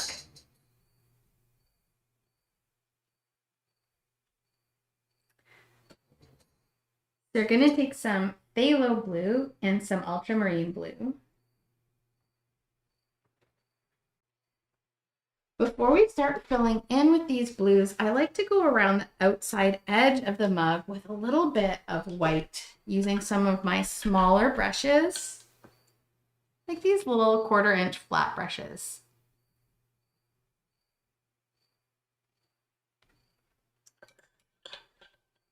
You can also use a little round brush for some of the rounder shapes like the top of the mug. Add a tiny little bit of white with some water so it's more runny. When you make your paint a little bit more fluid by mixing in some water, you make it easier to pull the paint around little objects like this, around little shapes, especially around curves. Having a more fluid consistency is really lovely. So here's the sides of this mug. I am just using this little round brush, making sure they kind of come up to the same height, using that center line to help with symmetry. Here's the mug. And then we're going to dip down at the top and round it up a little bit at the other side. So like a little flat oval shape.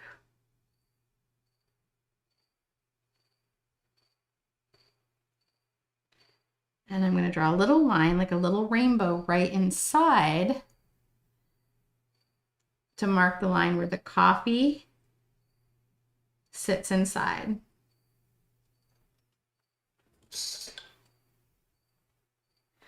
I'm even going to come around my little handle shape here.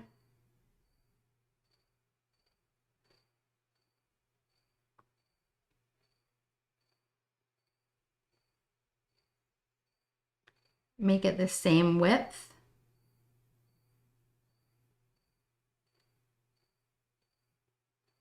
All the way down now. Even if your pencil line was just a rough guide, now you're going to make it the same width. You can add a little extra white onto the top part of the handle C, like right here. And then on the inside down here, when the light is coming from the top like this, it hits here and then it hits again down here.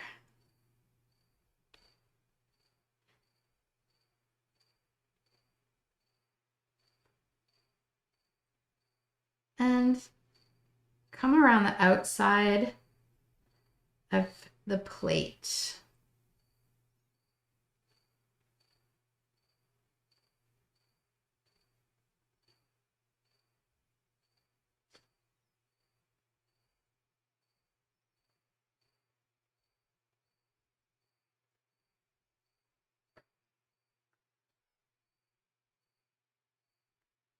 We want our cup sitting a little lower on the plate. So I'm going to drop my cup down a little bit, the bottom of it.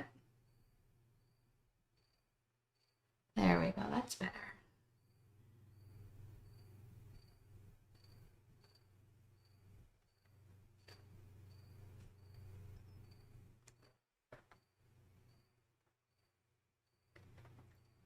Now take some of your pure white and pull it around the bottom of the mug. This is where the light is hitting at the bottom of the plate here.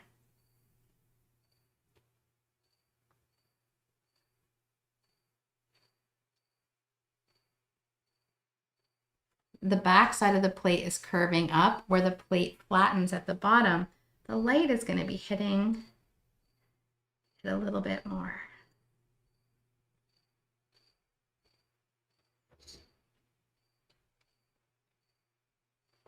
For the most shadowy blue color, you can take some brown and mix it with your blues. I used a bit of both ultramarine and phthalo into this really dark shadow color here.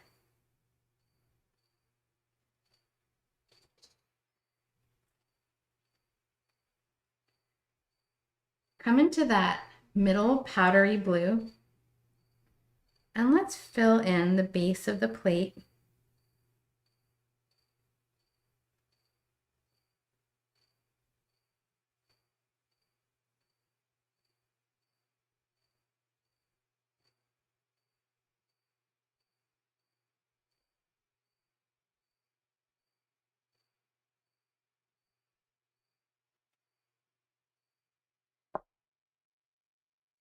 And I'm going to add a little bit more white as I blend these together.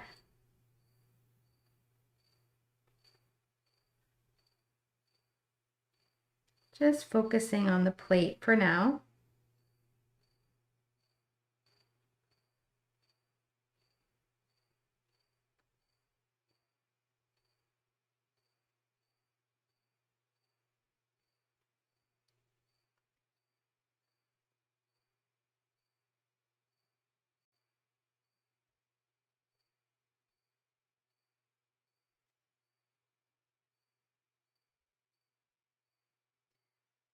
Wipe your brush off. You can rinse it if you want and come into some of your darkest shadow color right underneath the base of your cup. And then I want you to pull the shadow out. So each angle comes out a little bit like this. So kind of following the shape of the cup, just turning that shape upside down. Pull out the shadow right to the edge of the cup, or the plate, sorry. There we go.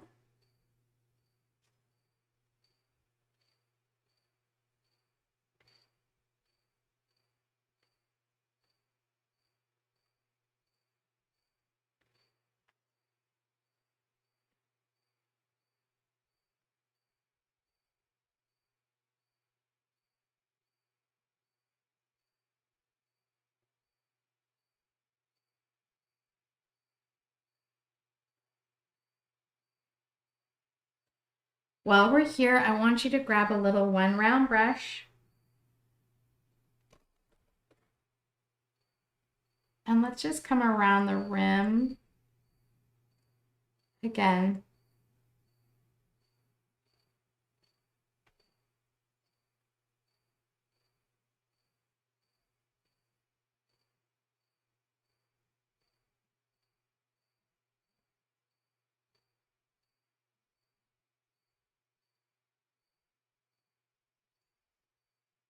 Giving ourselves a little saucer.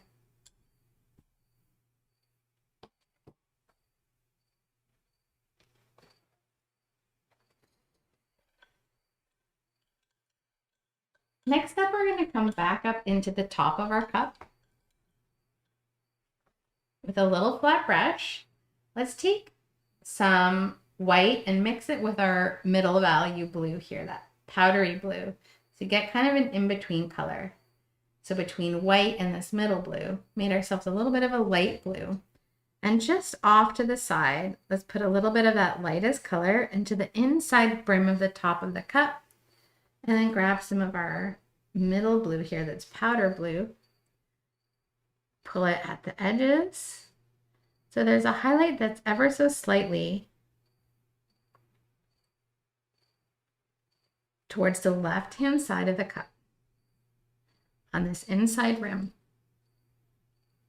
I might take some of the dark blue, this color here, just on the very edge.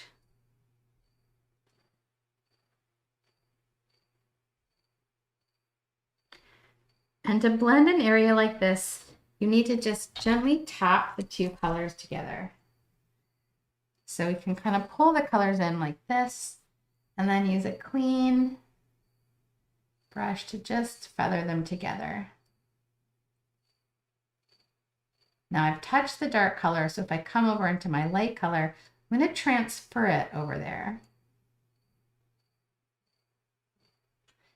So if I really want to blend that center area, I have to tap or wash off my brush and then come back in and use a clean edge to blend that together.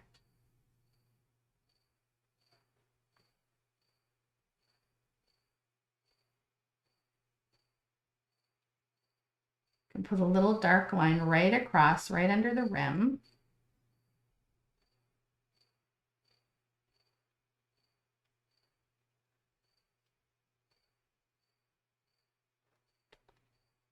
Great. Now let's take some dark burnt umber brown, plain dark burnt umber brown, and we can fill in some coffee.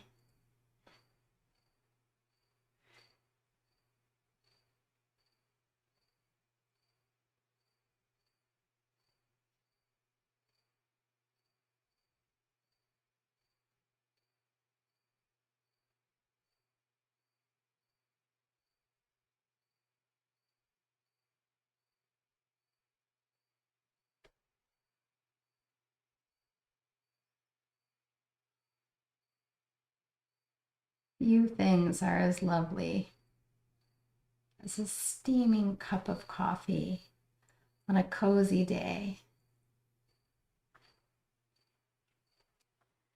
So pull in that dark brown liquid.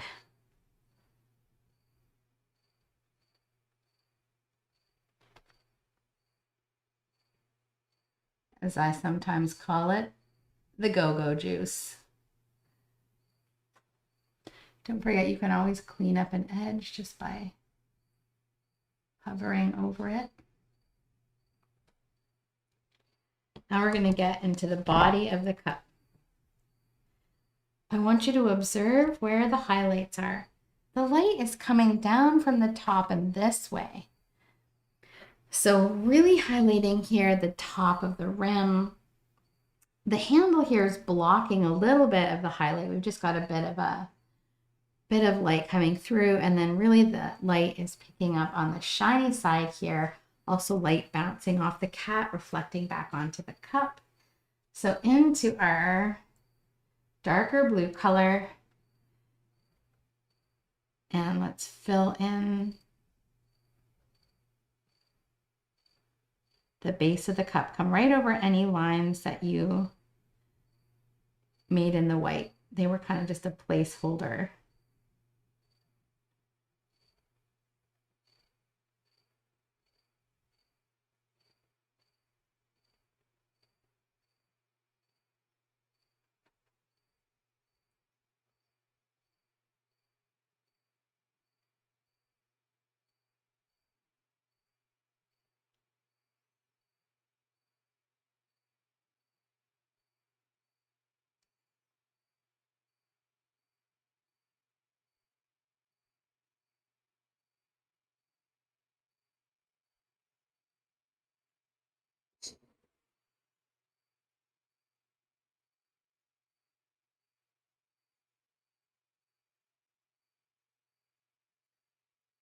I'm going to pull some of our dark color over almost all the way to the far right hand side. And then I'm going to switch to this lighter powdery blue color. Painting right over that white line.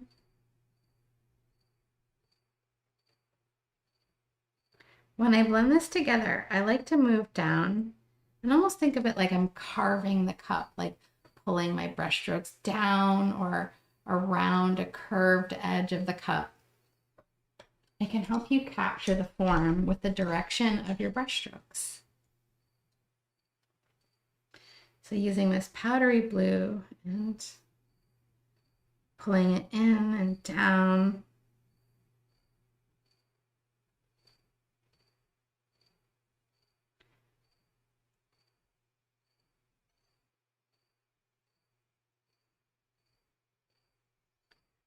Sometimes just a little stroke is all you need.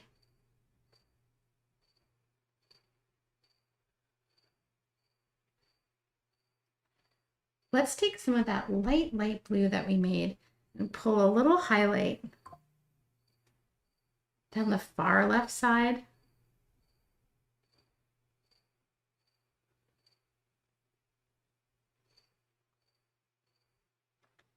Then grab a little bit of white and let's pull a really bright highlight just inside the cup on the far right hand side.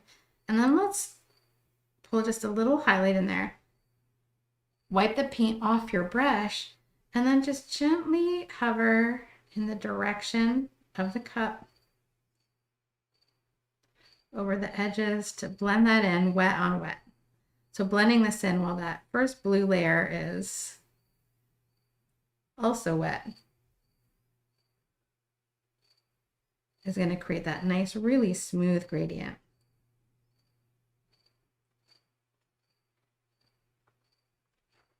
Next up, we've got to go into some of our darkest color and start to sketch on the handle.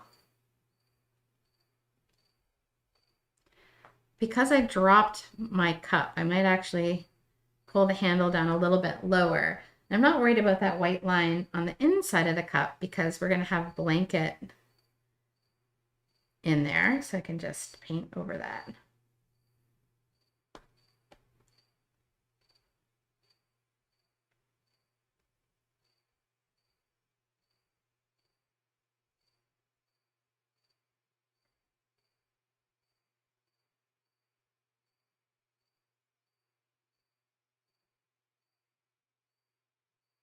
Whatever width your handle is, I want you to try to make it the same width all the way down.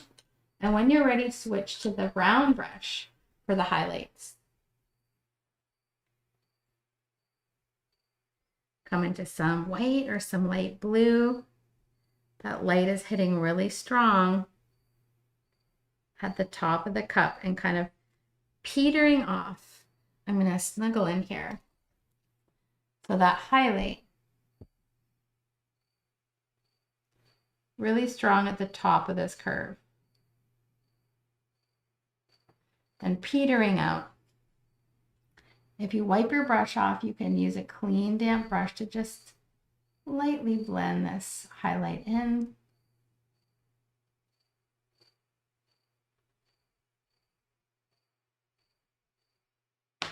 Okay. Now let's get another bit of light as it's hitting down below on the inside of the cup handle. And don't forget, if you've corrected your handle at all like me, I'm just going to use some dark brown to show that's no longer a handle. The highlight should go right over top of the dark line you've drawn, so we're not adding a bunch of width on the outside or inside. And now into some white. We need to highlight the lip of the cup.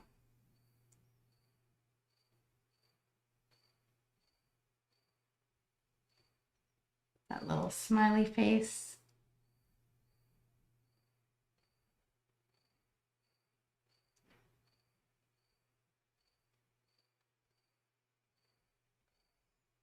Highlight the width of the cup. Right up here, the lip, I should say, of the cup, the width of the lip. And around the top too. That little bit of water in your paint can really help it flow. Look at the tip of your brush. If it's really gobbed up in paint, you're not going to be able to get around. Okay. I'm going to take some of my coffee color and tweak anything. It needs a little tweaking. Good. I love having a little bit more of a bright highlight on the outside of this cup. So I'm going to take my one round brush. I'm going to add just one really light highlight here. And these highlights are going to be a little bit easier to beef up once the layer underneath dries.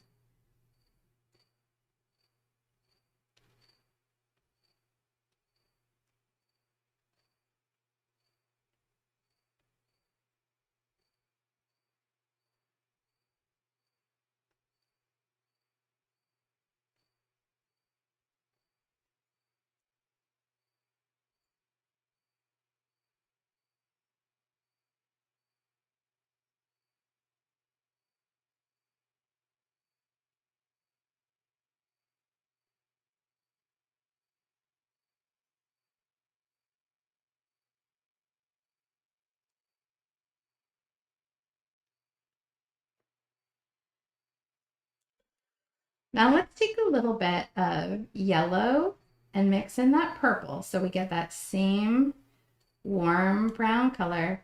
Add a little bit of white for me. A little bit of red. So yellow, mostly yellow, a little bit of purple and a little bit of red, and we should get this kind of orangey, browny color. And let's pull a little bit of this, the very edge of the coffee. You can even do little dots. This is to show where the coffee is becoming a bit more thin.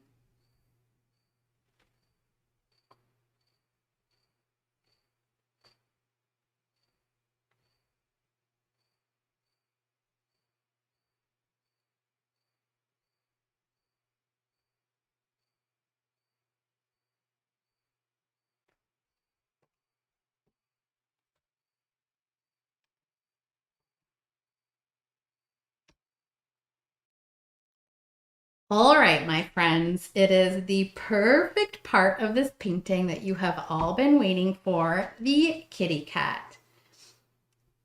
This cat is going to break down beautifully into just some very simple colors. Again, what really brings this cat to life is mostly shadows. If you can imagine the cat without the highlights around it, it's just this really dark blob. Because it's backlit, we're not getting much detail in the body of the cat. What it really comes to life is in the ears. And I'm just going to erase some of these pencil lines. In the ears, oops, I want you to make sure you have some dark brown, some yellow, some purple, and some red onto your palette. We're going to come into some of our burnt umber brown, and let's start looking at the shapes of this cat. Let's start with the back here. We almost have like a soft L shape or a reverse J. The head leads almost straight up into the ear and then curves out at the back. So we're going to take some of that dark brown and we're just going to fill it in with this big mass tone. The back of the head. And then where the ear attaches to the head, you can do a little angle flat across the top of the head again. And you can fill in this dark color right up to where the blanket starts coming over the kitty.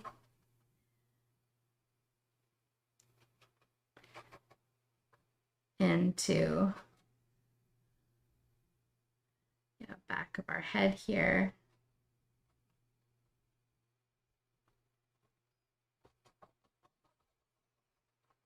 Fill it all in with your dark brown. And then we have this ear right here. So once again, I want you to do another angle down. And we have a circle shape here for the head like this. But we have a little bit of a cheek shape. So instead of just a circle, pull a longer line down and then a little pinch in back towards the breast of the cat here.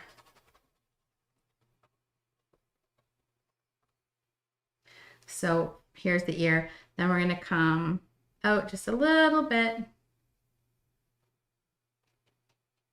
or even straight down from the ear on an angle, and then back in to where the chest is.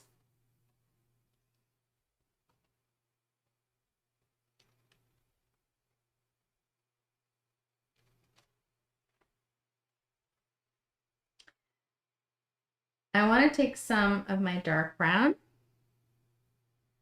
and I want to mix it with some white for just a little bit of a lighter color. I'm going to add a little bit of my yellow in here too, maybe a little bit of purple for a slightly lighter brown. And I'm going to fill in this little paw.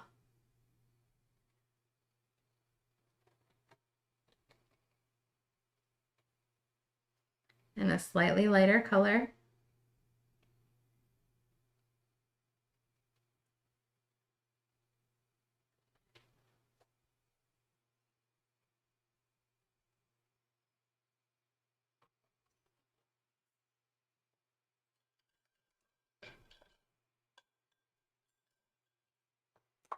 Come into some of your dark brown, this time using your script liner brush, and we're going to come up for those ears. So the ears are going to arc off the top of the head, and on this side, remember, they connect pretty much straight down. So this line of the ear is very straight and then angles into the top of the head, which is mostly flat. And I usually just fill this in with a base coat of the dark brown to start. And same thing on the other side. We've got the flat head and then almost an angle out. The ear is going to start about here.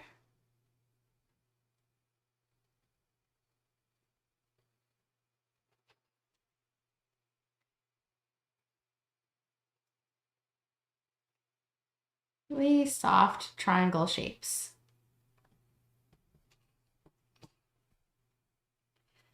The next thing we're going to do is add some stripes into this tabby cat.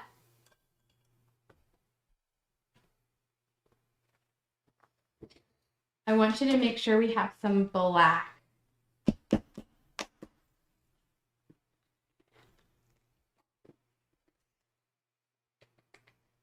Pour it out.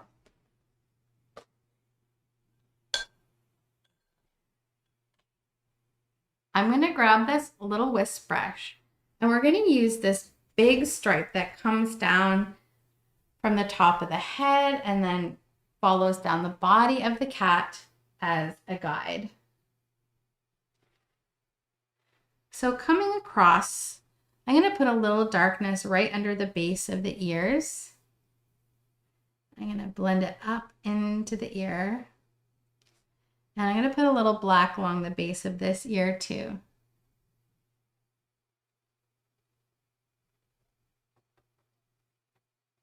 And maybe a little black at the tip of the ear as well.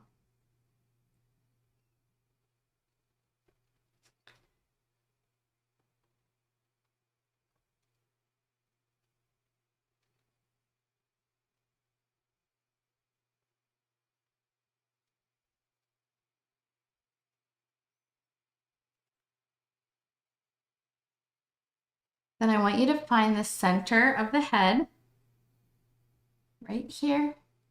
And we're going to have a little stripe come down the back of the circle. So this line should be a little bit shifted to the right because we puffed out that cheek. Down comes this stripe. And then here's where the circle ends. We get kind of into the shoulders of the cat here. And then down the back. And sometimes I'll do some little strokes and make this stripe a little bit bigger.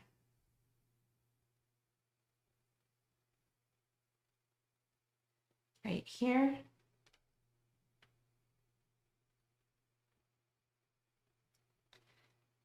Put a little dark line where the paw attaches to the cat here, the leg, I should say.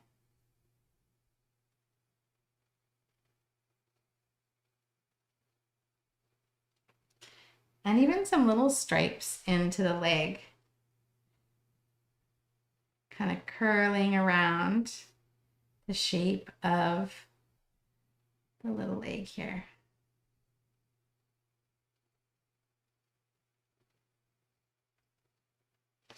And you can pull the stripe on and then feather a little bit.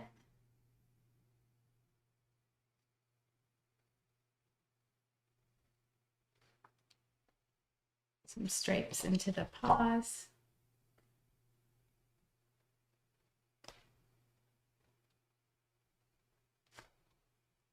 Let's come back up into the neck area.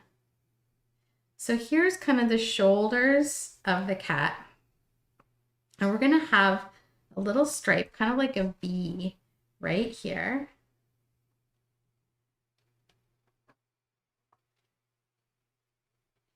And then 2 more stripes coming up right there. Leave room for some little sideways stripes coming on.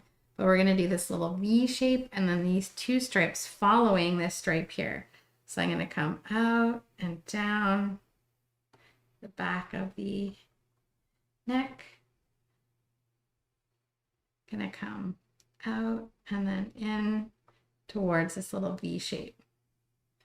Just really rough, kind of sketchy pencil lines for this. Pencil lines, brush marks for this.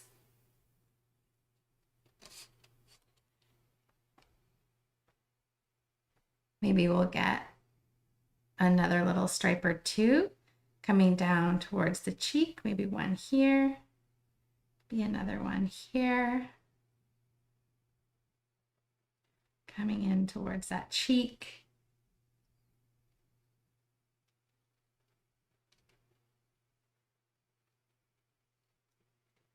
I'm going to put a little, kind of like an upside down Y shape. Right where the base of the head kind of meets this curvy shoulder here, like this. And this branch, so here's a little Y shape up close. Right here, a little Y shape. And then we can get some little stripes coming down the side of the body right here. Kind of flowing now into the little V shape at the back of the cat.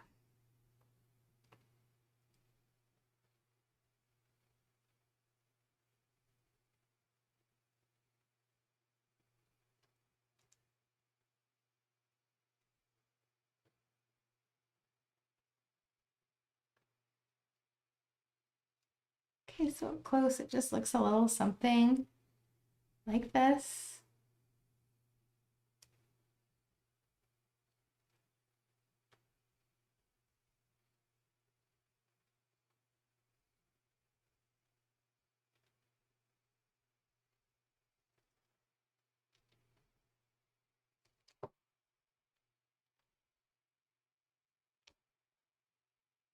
Let's let this layer dry, and then we're going to get into some of these warm golden colors right here to start highlighting the side of our cat that's closest to the light source, which is coming from above and ever so slightly from the left. So shining down on the cat a little bit stronger on this side.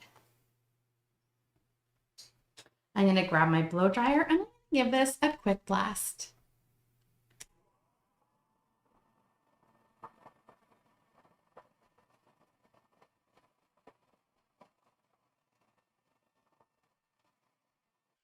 You can grab a little fan brush or a little whisk brush. We're going to need some of our homemade kind of sepia brown color here. Again, that's yellow with purple, more yellow than purple. And you can add a little pinch of red in there if you like, just to warm it up.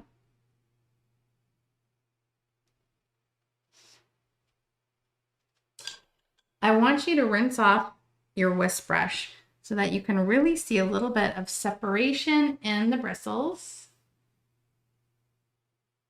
Like this. For this technique, we're going to need to see the separation in the bristles even after we load them with paint.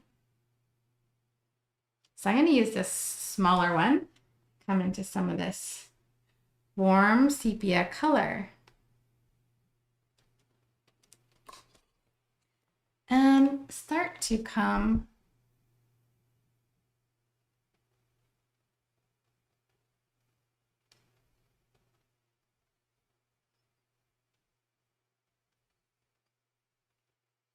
pulling, if you can imagine petting the cat, you're going to pull your brush strokes down in that same direction. The same direction as if you were petting the cat. So down the side of the body, these little wispy marks.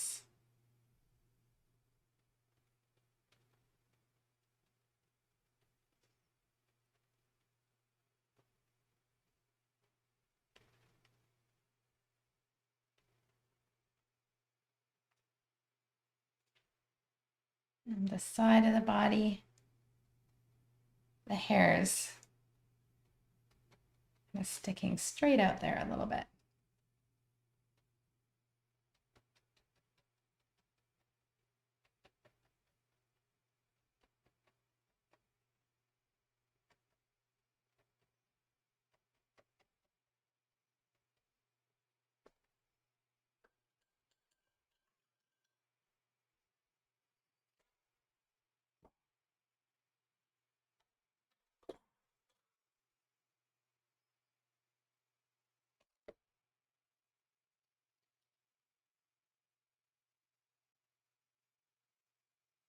For the leg, add a little bit of white to this color and maybe a little bit of purple. It's going to be a little bit lighter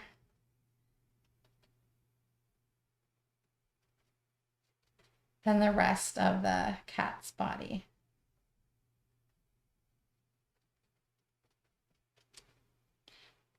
For the little stripes on the legs, the bottoms of them, I want you to make sure they're coming almost perfectly straight up and down and kind of curving around the top of the leg here.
So it's quite dark. We're just adding a few of these little highlights into the cat's fur.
We're going to add some of the backlight into our little cat.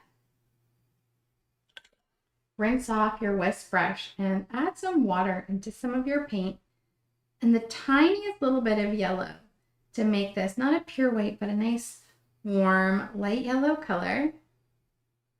When you load your brush, make sure the paint's a little bit runny and that you can see separation in the bristles. We're going to use our brush both this way, so pulling to get some big marks using the fat side of the brush, but also turning it on its edge when we want more individual strokes. Okay, so fat pull, side pull.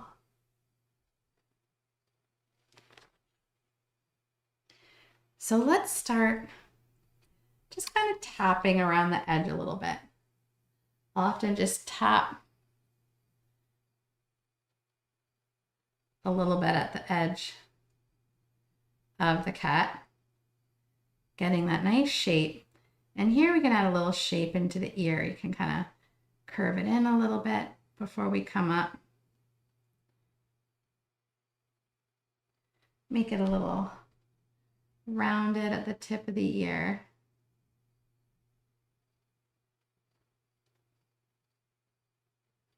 Tap across the top of the head, coming into this ear just a little bit like this.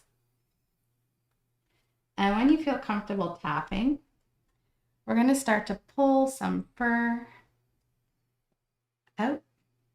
There's quite a bit of fur on this part of the cat, so we can pull up and then out. And I'm doing almost like a little curve upward. You can even pull down, like pretend you're petting this cat. Pull down a little bit, having the water in the paint. It's going to make this a lot easier.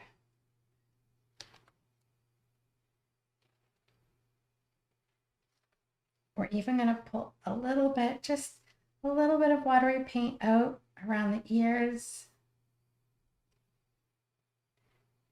Tapping down onto the head a little bit.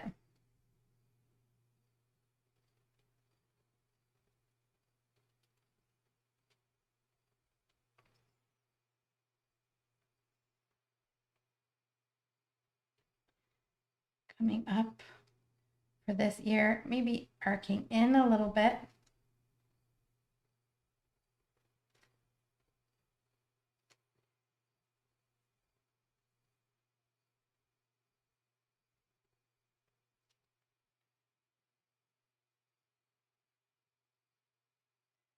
And then once again, you can kind of tap along the edge of the face and the edge of the body like this, and then start to pull those little hairs out. We've got a lot of hair here, been coming out of the ears.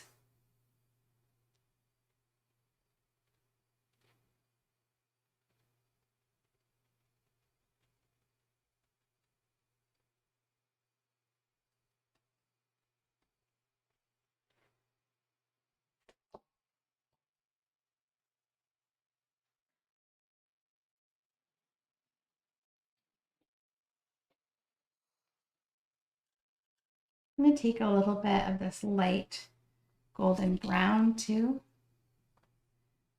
and pull up into the cheeks a little.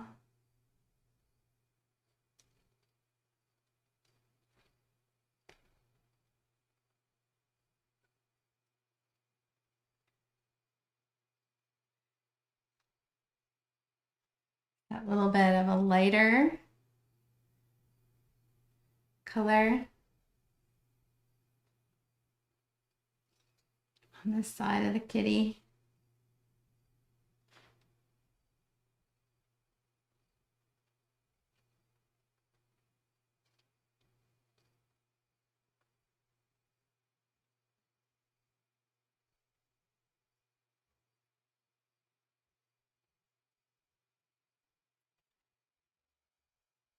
Maybe even pull a bit of this warm brown in to the inside of the ears.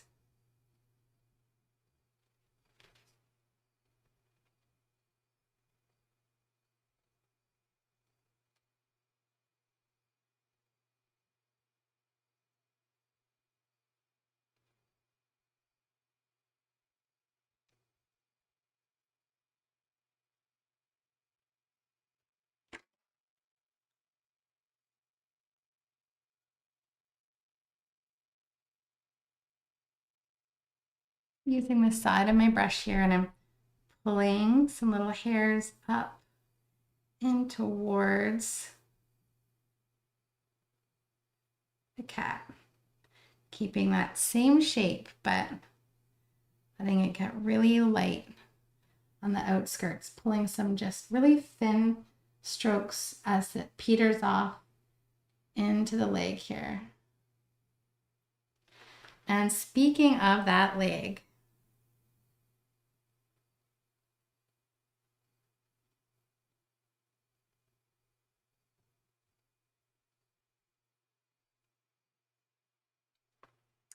this leg's going to be a little bit lighter where the sun is really hitting it, especially at the top. Use that whisk brush. Okay.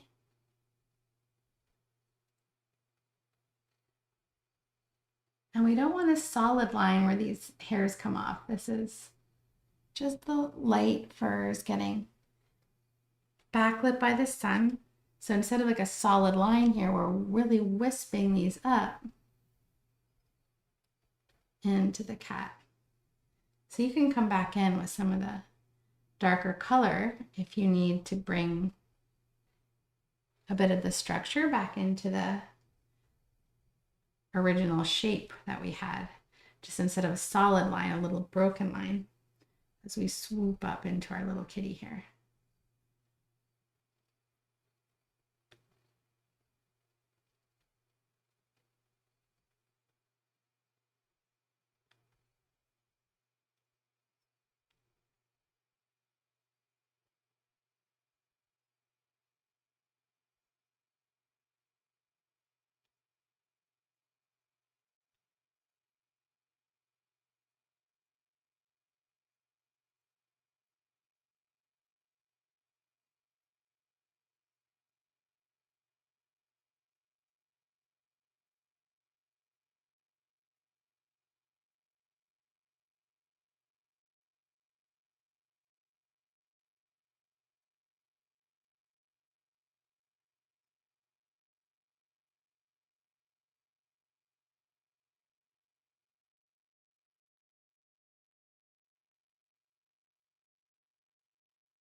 I want these to be a little bit darker, so I'm coming back in with some dark brown.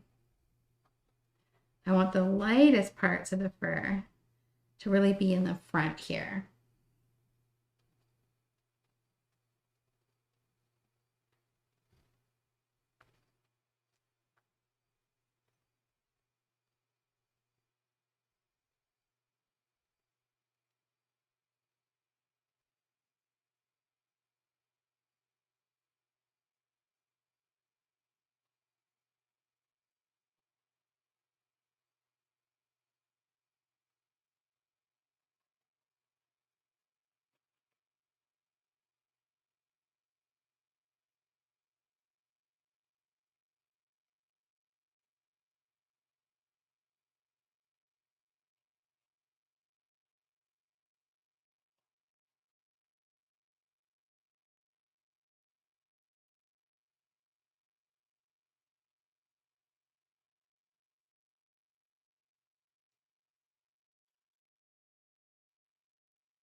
Where you see light,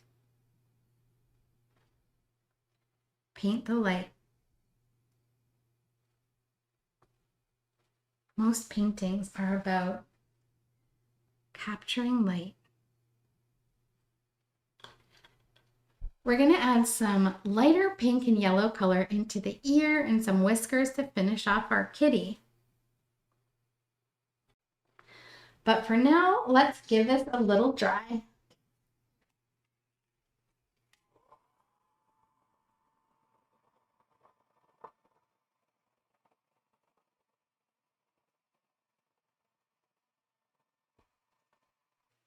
To get the finest lines for some whiskers, we're going to use the wonderful script liner brush.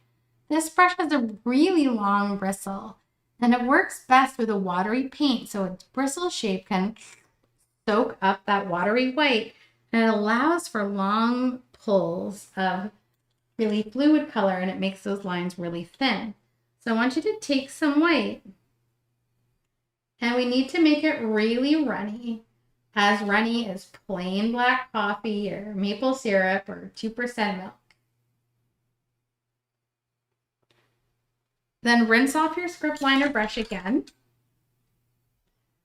So starting with a clean brush. It's clean and damp now. See, it's just got a little water in there. Now I'm going to dip this into my runny white. Just soaking it right up into those bristles.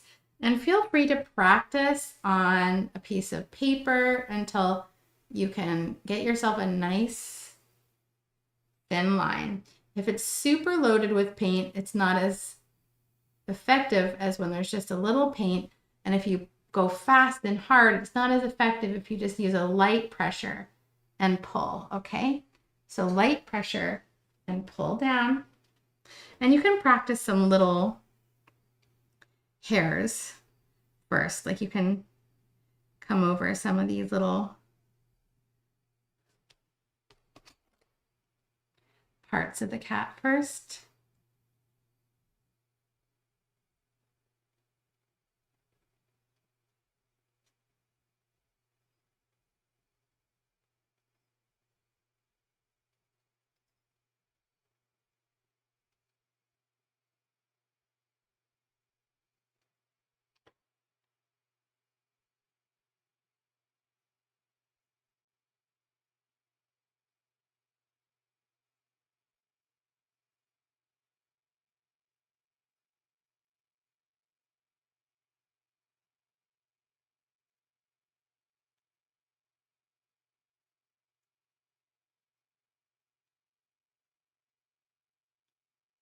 Sometimes I'll even pull a few little hairs off of the ears. So once you're feeling a bit more comfortable, you can start going in for some of those longer hairs.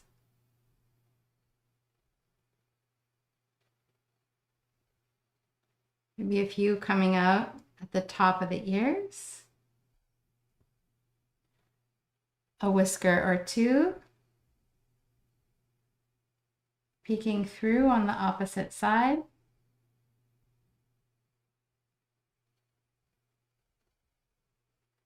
And finally, some of our longer whiskers.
When you have on some whiskers and have finished tweaking those little hairs, it's time to pull the light into the ear, which is a bit of a pinkish color. So grab a little round brush and let's mix some red into some white and then add some of our golden color. So you could have a brownish pink color like this. And we're gonna fill in the ears and the upper part of the ears.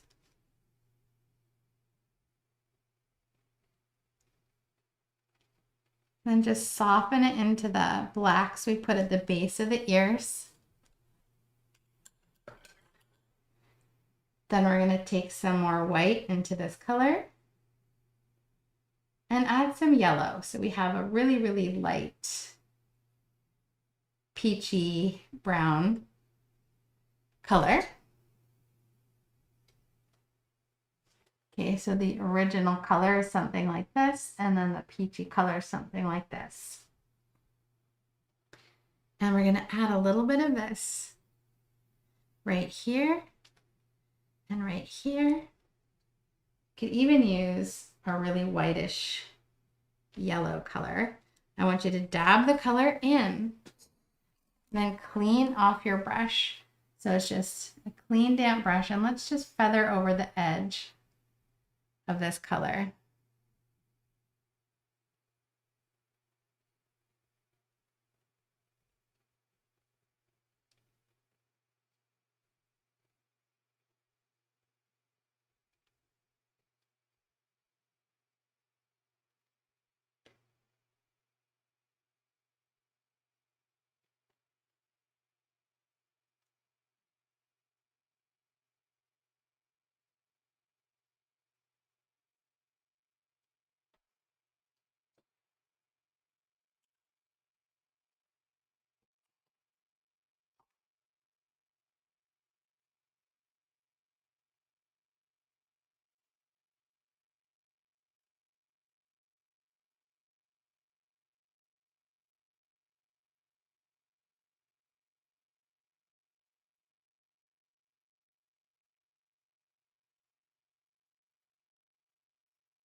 Sometimes I'll even take just a little bit of a red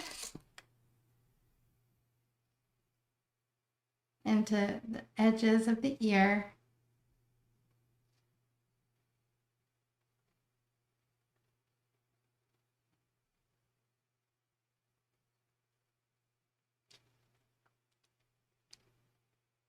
So up close, and we've got that glow.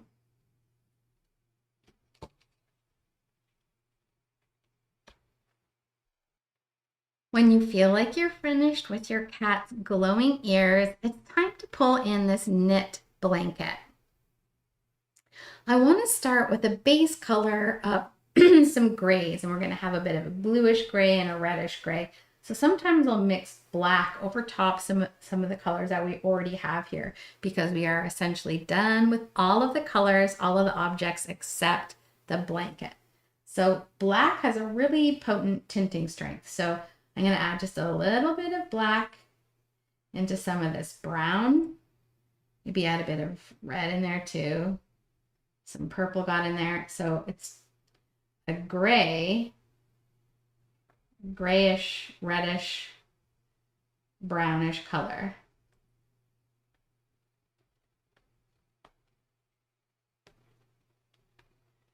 So you can see here we've got a bit of a medium gray, and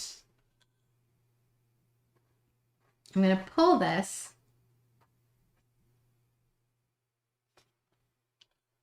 into this first section of blanket here. And now the knit stitches are going to be coming around the blanket like this.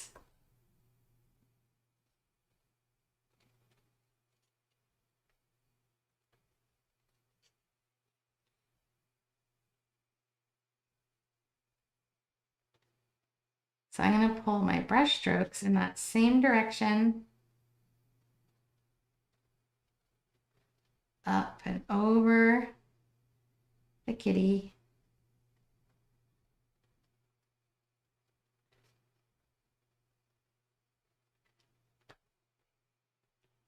And I'm going to do the same here over top of the cup.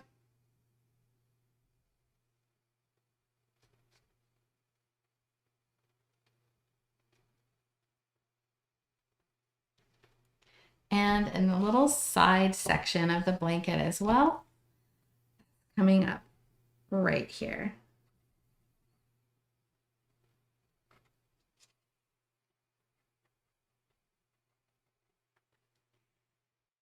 I'm going to take some of this gray, this black color into some of these warmer golden colors. So we've got kind of a reddish purplish gray, and this is more of a golden gray.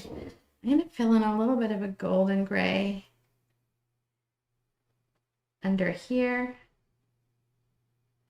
Carefully coming around the cup for me, okay?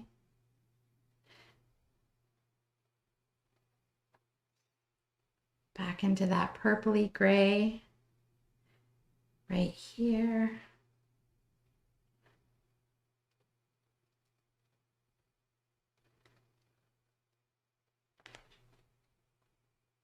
Some of the golden gray at the back.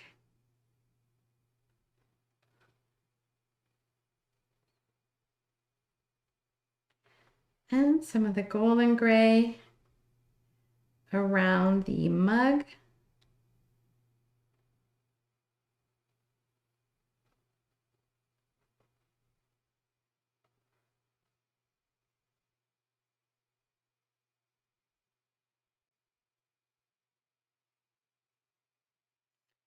Even a little bit of a bluish gray. Want to use some of the cup color in this little segment of blanket coming up along the side here.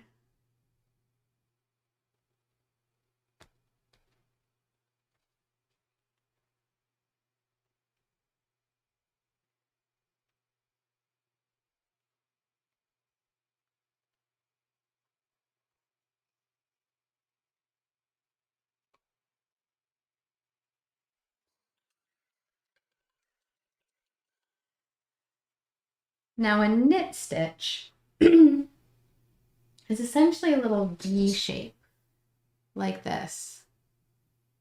They're little tiny stitches, and then each stitch is its own little row of knitting.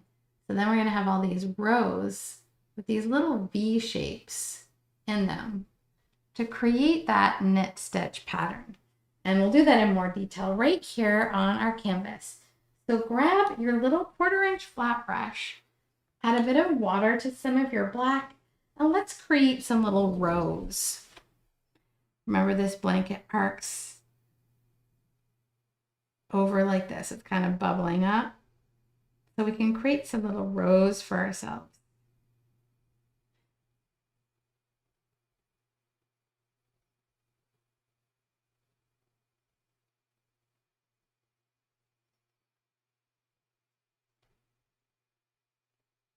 On this segment of blanket here, and even a little shadow separating this section from this section. And then we do have this little section right where the cup and the kind of the cat's paw meet right here. And here we've got a few little rows of our knits as well.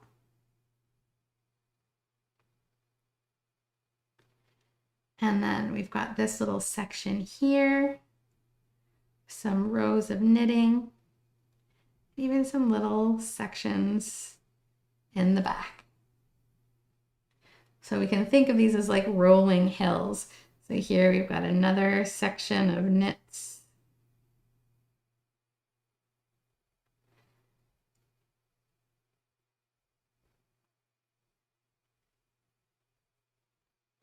And here we've got another section. Here we've got another section. So in behind, I'm going to do some little rows down here and down this big fold of blanket right here. All right, we've created these rippling hills and valleys for our knit stitches to sit in little rows. It's time to dry the black, and we're going to get into the last steps of this painting, our little knit stitches. And then if you want to add some steam coming out of the coffee, we're going to get that steam in there too. So 2 more steps. I like to pull these little V stitches on loosey-goosey. We don't want it smudging with the black. So let's go ahead and give this a dry.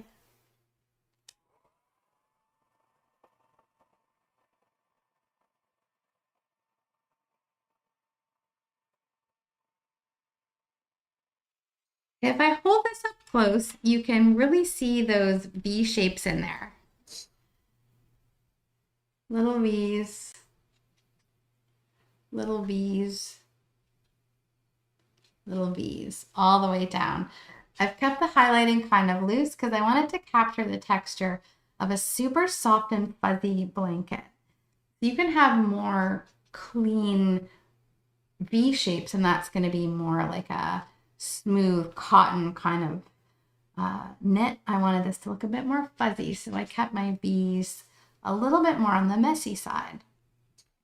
We're just going to follow the channels that we've created in the black over top of the gray color. Because we've got a nice kind of warm light in here, we're going to add some warm light highlights. I want you to squint your eyes and look at the painting. I want you to assess where the lightest bits are. So remember the light coming down from the top, a little bit more from the side. So really hitting the top sections of these blankets, the top sections of all of these rolls and folds. For cleaner lines, you can use a brush like this one here, a little flat brush. Lots of options for brushwork here. You could use, as long as your stitches are big enough, the sections, your rows are big enough, you could even use this Filbert and just use the tip of it here. For more of a messy stitch, we'd be using a little script liner brush, which is what I used. Not script liner, sorry, a whisk brush, little whisk brush, because it has a fluffy tip. So I used a little whisk brush to get a fuzzier look. This is essentially a Filbert brush with a rounded tip, but it's got the segments cut out of it. To begin, we're going to start with a color that's just a little bit lighter than the first color we have on there. And then we can add some more warm highlights.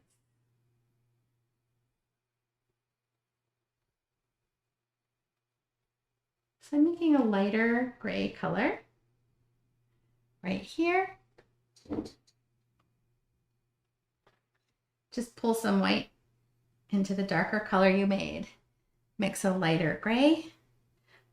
Mine's got a bit of a purplish red hue to it. So if I'm going to do a V, it's going to look a little something like this. And you can even do the strokes down one side first, and then come in on the other side. So again, I'm using kind of a rough, rustic brush So my strokes are a little bit messy.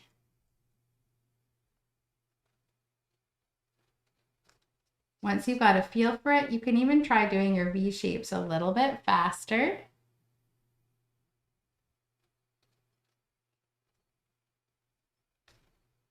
If your brush gets too clogged up, it can be really hard to make these shapes. So you can give it a little rinse and dry every so often.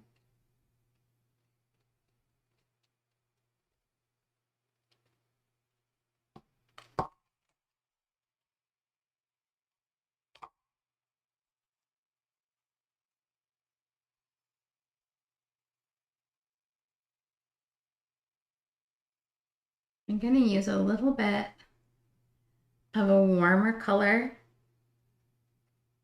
in these flatter areas where maybe more of the light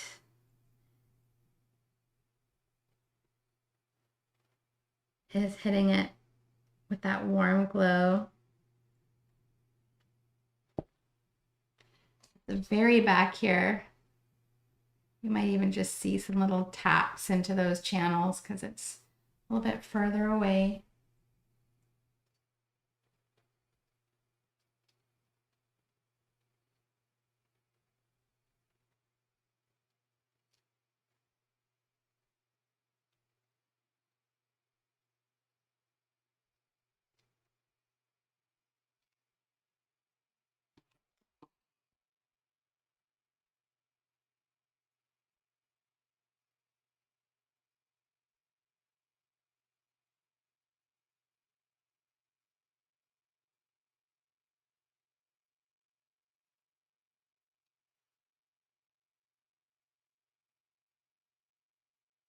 You could even lighten up some of your bluish gray for some of these areas that are a little bit more on the blue side.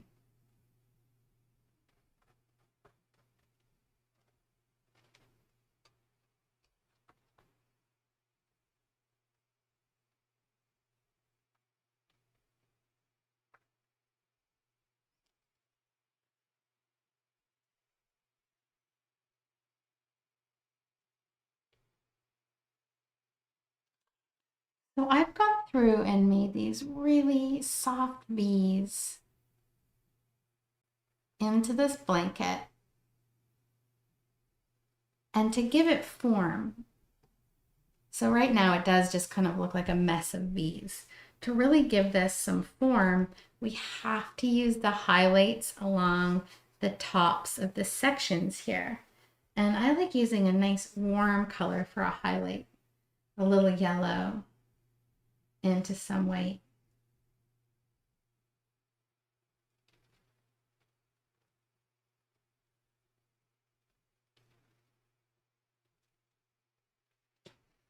You can even just kind of tap across the top of the segment of blanket.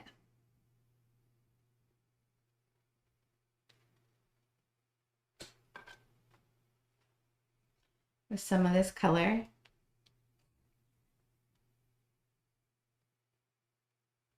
Loosely tap, it's a soft knit, and come down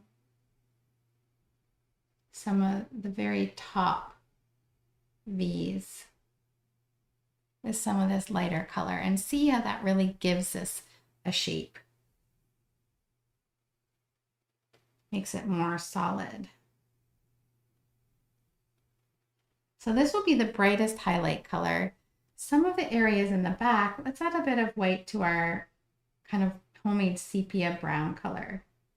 So this color here, as opposed to the pure whitish yellow here, for maybe some of these back colors, back sections, just not quite such a bright highlight.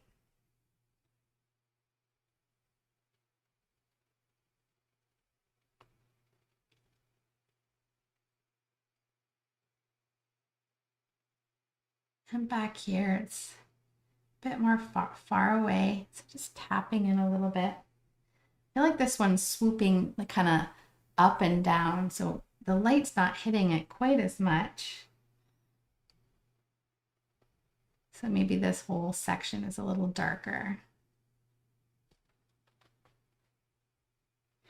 Whereas back here maybe is a little lighter.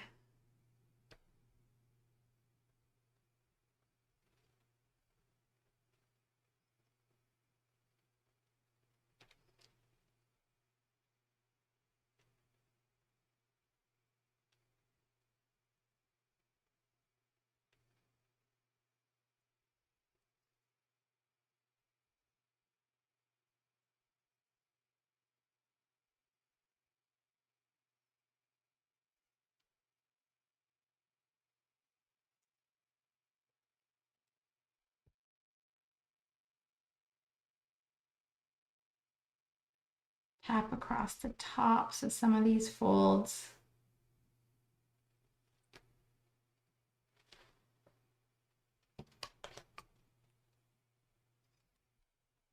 And this one here too. Maybe we just highlight down the tops of some of these little bees.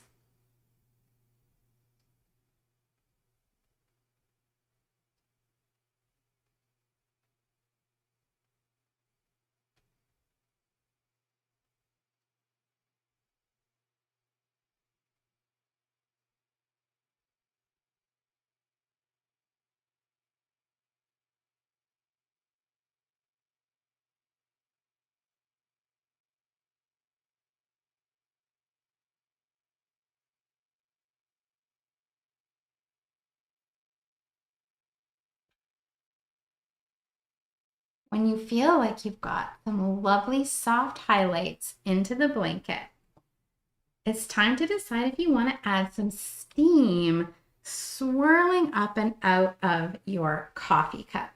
I think this can give it a really lovely touch. It's definitely something I love to do is on a rainy day, have some kind of warm beverage and maybe read a book with the cat. To create the steam effect, we're going to use our glazing liquid. And we're going to pour out just a little bit. My favorite brush for creating steam effects is this little mini 10-0 fan. This little guy here.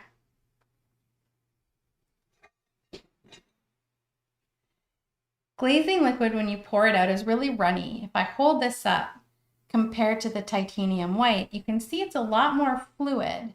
I'm using the Liquitex Basics paints, which are more of a medium body. They're not quite fluid or soft body, and they're not heavy body. So this is really a fluid medium. It looks white, but it will dry absolutely crystal clear. And what we want to do is add just a tiny bit of white to some medium. I do as little as 25% and mix it in. So you see it's a really see-through white, and it's going to have a nice creamy consistency, kind of like an oil paint, allowing you to really smoosh it around and blend it in to the painting. So we're going to use this mixture, but we're not going to use our brush super loaded. Tap it off. So you just have a little bit of this runny see-through paint on your brush. We can always add more. It's definitely easy to have too much. So tap it off so your brush is just a little bit stained. And I like to do a little swirl like this and then another swirl kind of coming up to meet it. So I'm going to come in with my fan brush and I'm going to do a little swirl up. See how see-through that is? It's lovely. And if you feel like it's maybe too much, you can come back in with some plain glazing liquid and just hover over it. Okay? Let's come into a little more paint. Tap your brush off. Maybe we'll do another little swirl rising up out of here.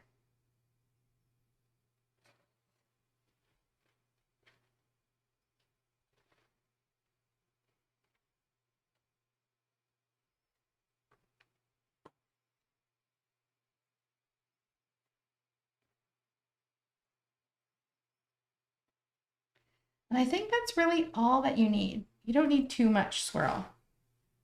At this point in time, we have finished all of the elements of our painting.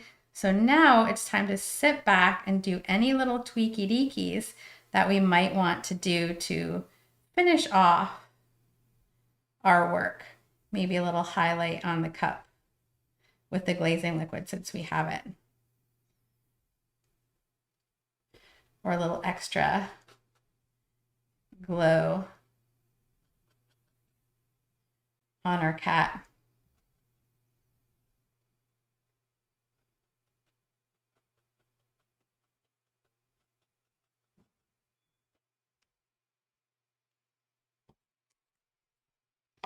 I do like to kind of step back and maybe see if anything jumps out at me, and that distance can be really, really helpful for assessing if you think your painting needs any last minute tweaks.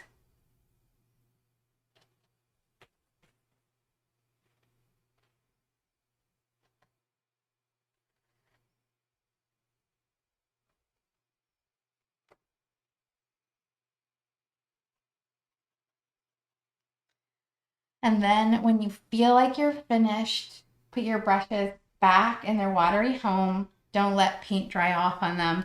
Go ahead and wash them in some hot soapy water, or warm soapy water, or cold soapy water. Just rub it in your hand, lay them flat to dry, and then you can put them away for the evening. Now I want you to roll your shoulders and take a deep breath because you just finished painting Cozy Caturdays. You have made it to the end of this Cozy Caturday tutorial, packed with different acrylic techniques, from starting with a black colored ground to mastering soft misty blending, creating clean lines, and capturing textures like ceramic and fur. Every step was an adventure, and whether you're just beginning or are already a seasoned painter, remember that each brushstroke you make is an important part of your growth. I want you to keep going, stay creative, and enjoy every moment of your art. This class will be up free for an entire week for you to enjoy. If you would love a copy of this class to keep forever and ever, you can tip to own a copy for just $5, and that gives you lifetime unlimited access to how often you can paint this class. You can also join our Kick Academy subscription, which is $15 a month for over 530 tutorials. Some are really packed with techniques like this one. Others are more beginner friendly. We cover palette knife painting, trees, bears, seahorses, still lifes, landscapes, and much more. So feel free to check it out, and I'll post a link for you below. Now, I do 2 new tutorials every weekend live here on my channel, so let's take a peek at what's coming up. So this is the weekend. Tomorrow we are going to be painting these cowboy boots in a fall theme. In fact, this is a series, and we painted the summer cowboy boots in summer. We'll paint them again in winter. This is going to be great fun and perfect for your country or Western aesthetic. After that, we're going to be painting a stormy landscape full of golden wheat fields, a barn, and some lightning. Then we're going to paint a simple leaf on a ripple of water. A Highland cow in a sunflower field with a little red-winged blackbird on its horn. Then we have a lovely idyllic landscape of a tire swing in an autumn tree. A rustic mailbox with chickadees. This is a beginner-friendly tutorial here where we're going to paint an autumn wreath. And after that, we're going to be heading into Halloween time, and we are going to paint this witch moon. So hopefully I'll see some of you tomorrow for these cowboy boots. When you are finished your cat painting, I would absolutely love to get to see your finished version of this project. I've created a private sharing group on our Facebook page. You are welcome to join the group if you're not already in there. I create albums for each class so you can share your painting and you can check out what other artists have done with their paintings as well. I'll post a link to the group below. Well, that is it for me, everyone. I hope you have a beautiful weekend. And until next time, I hope you keep it colorful. Bye.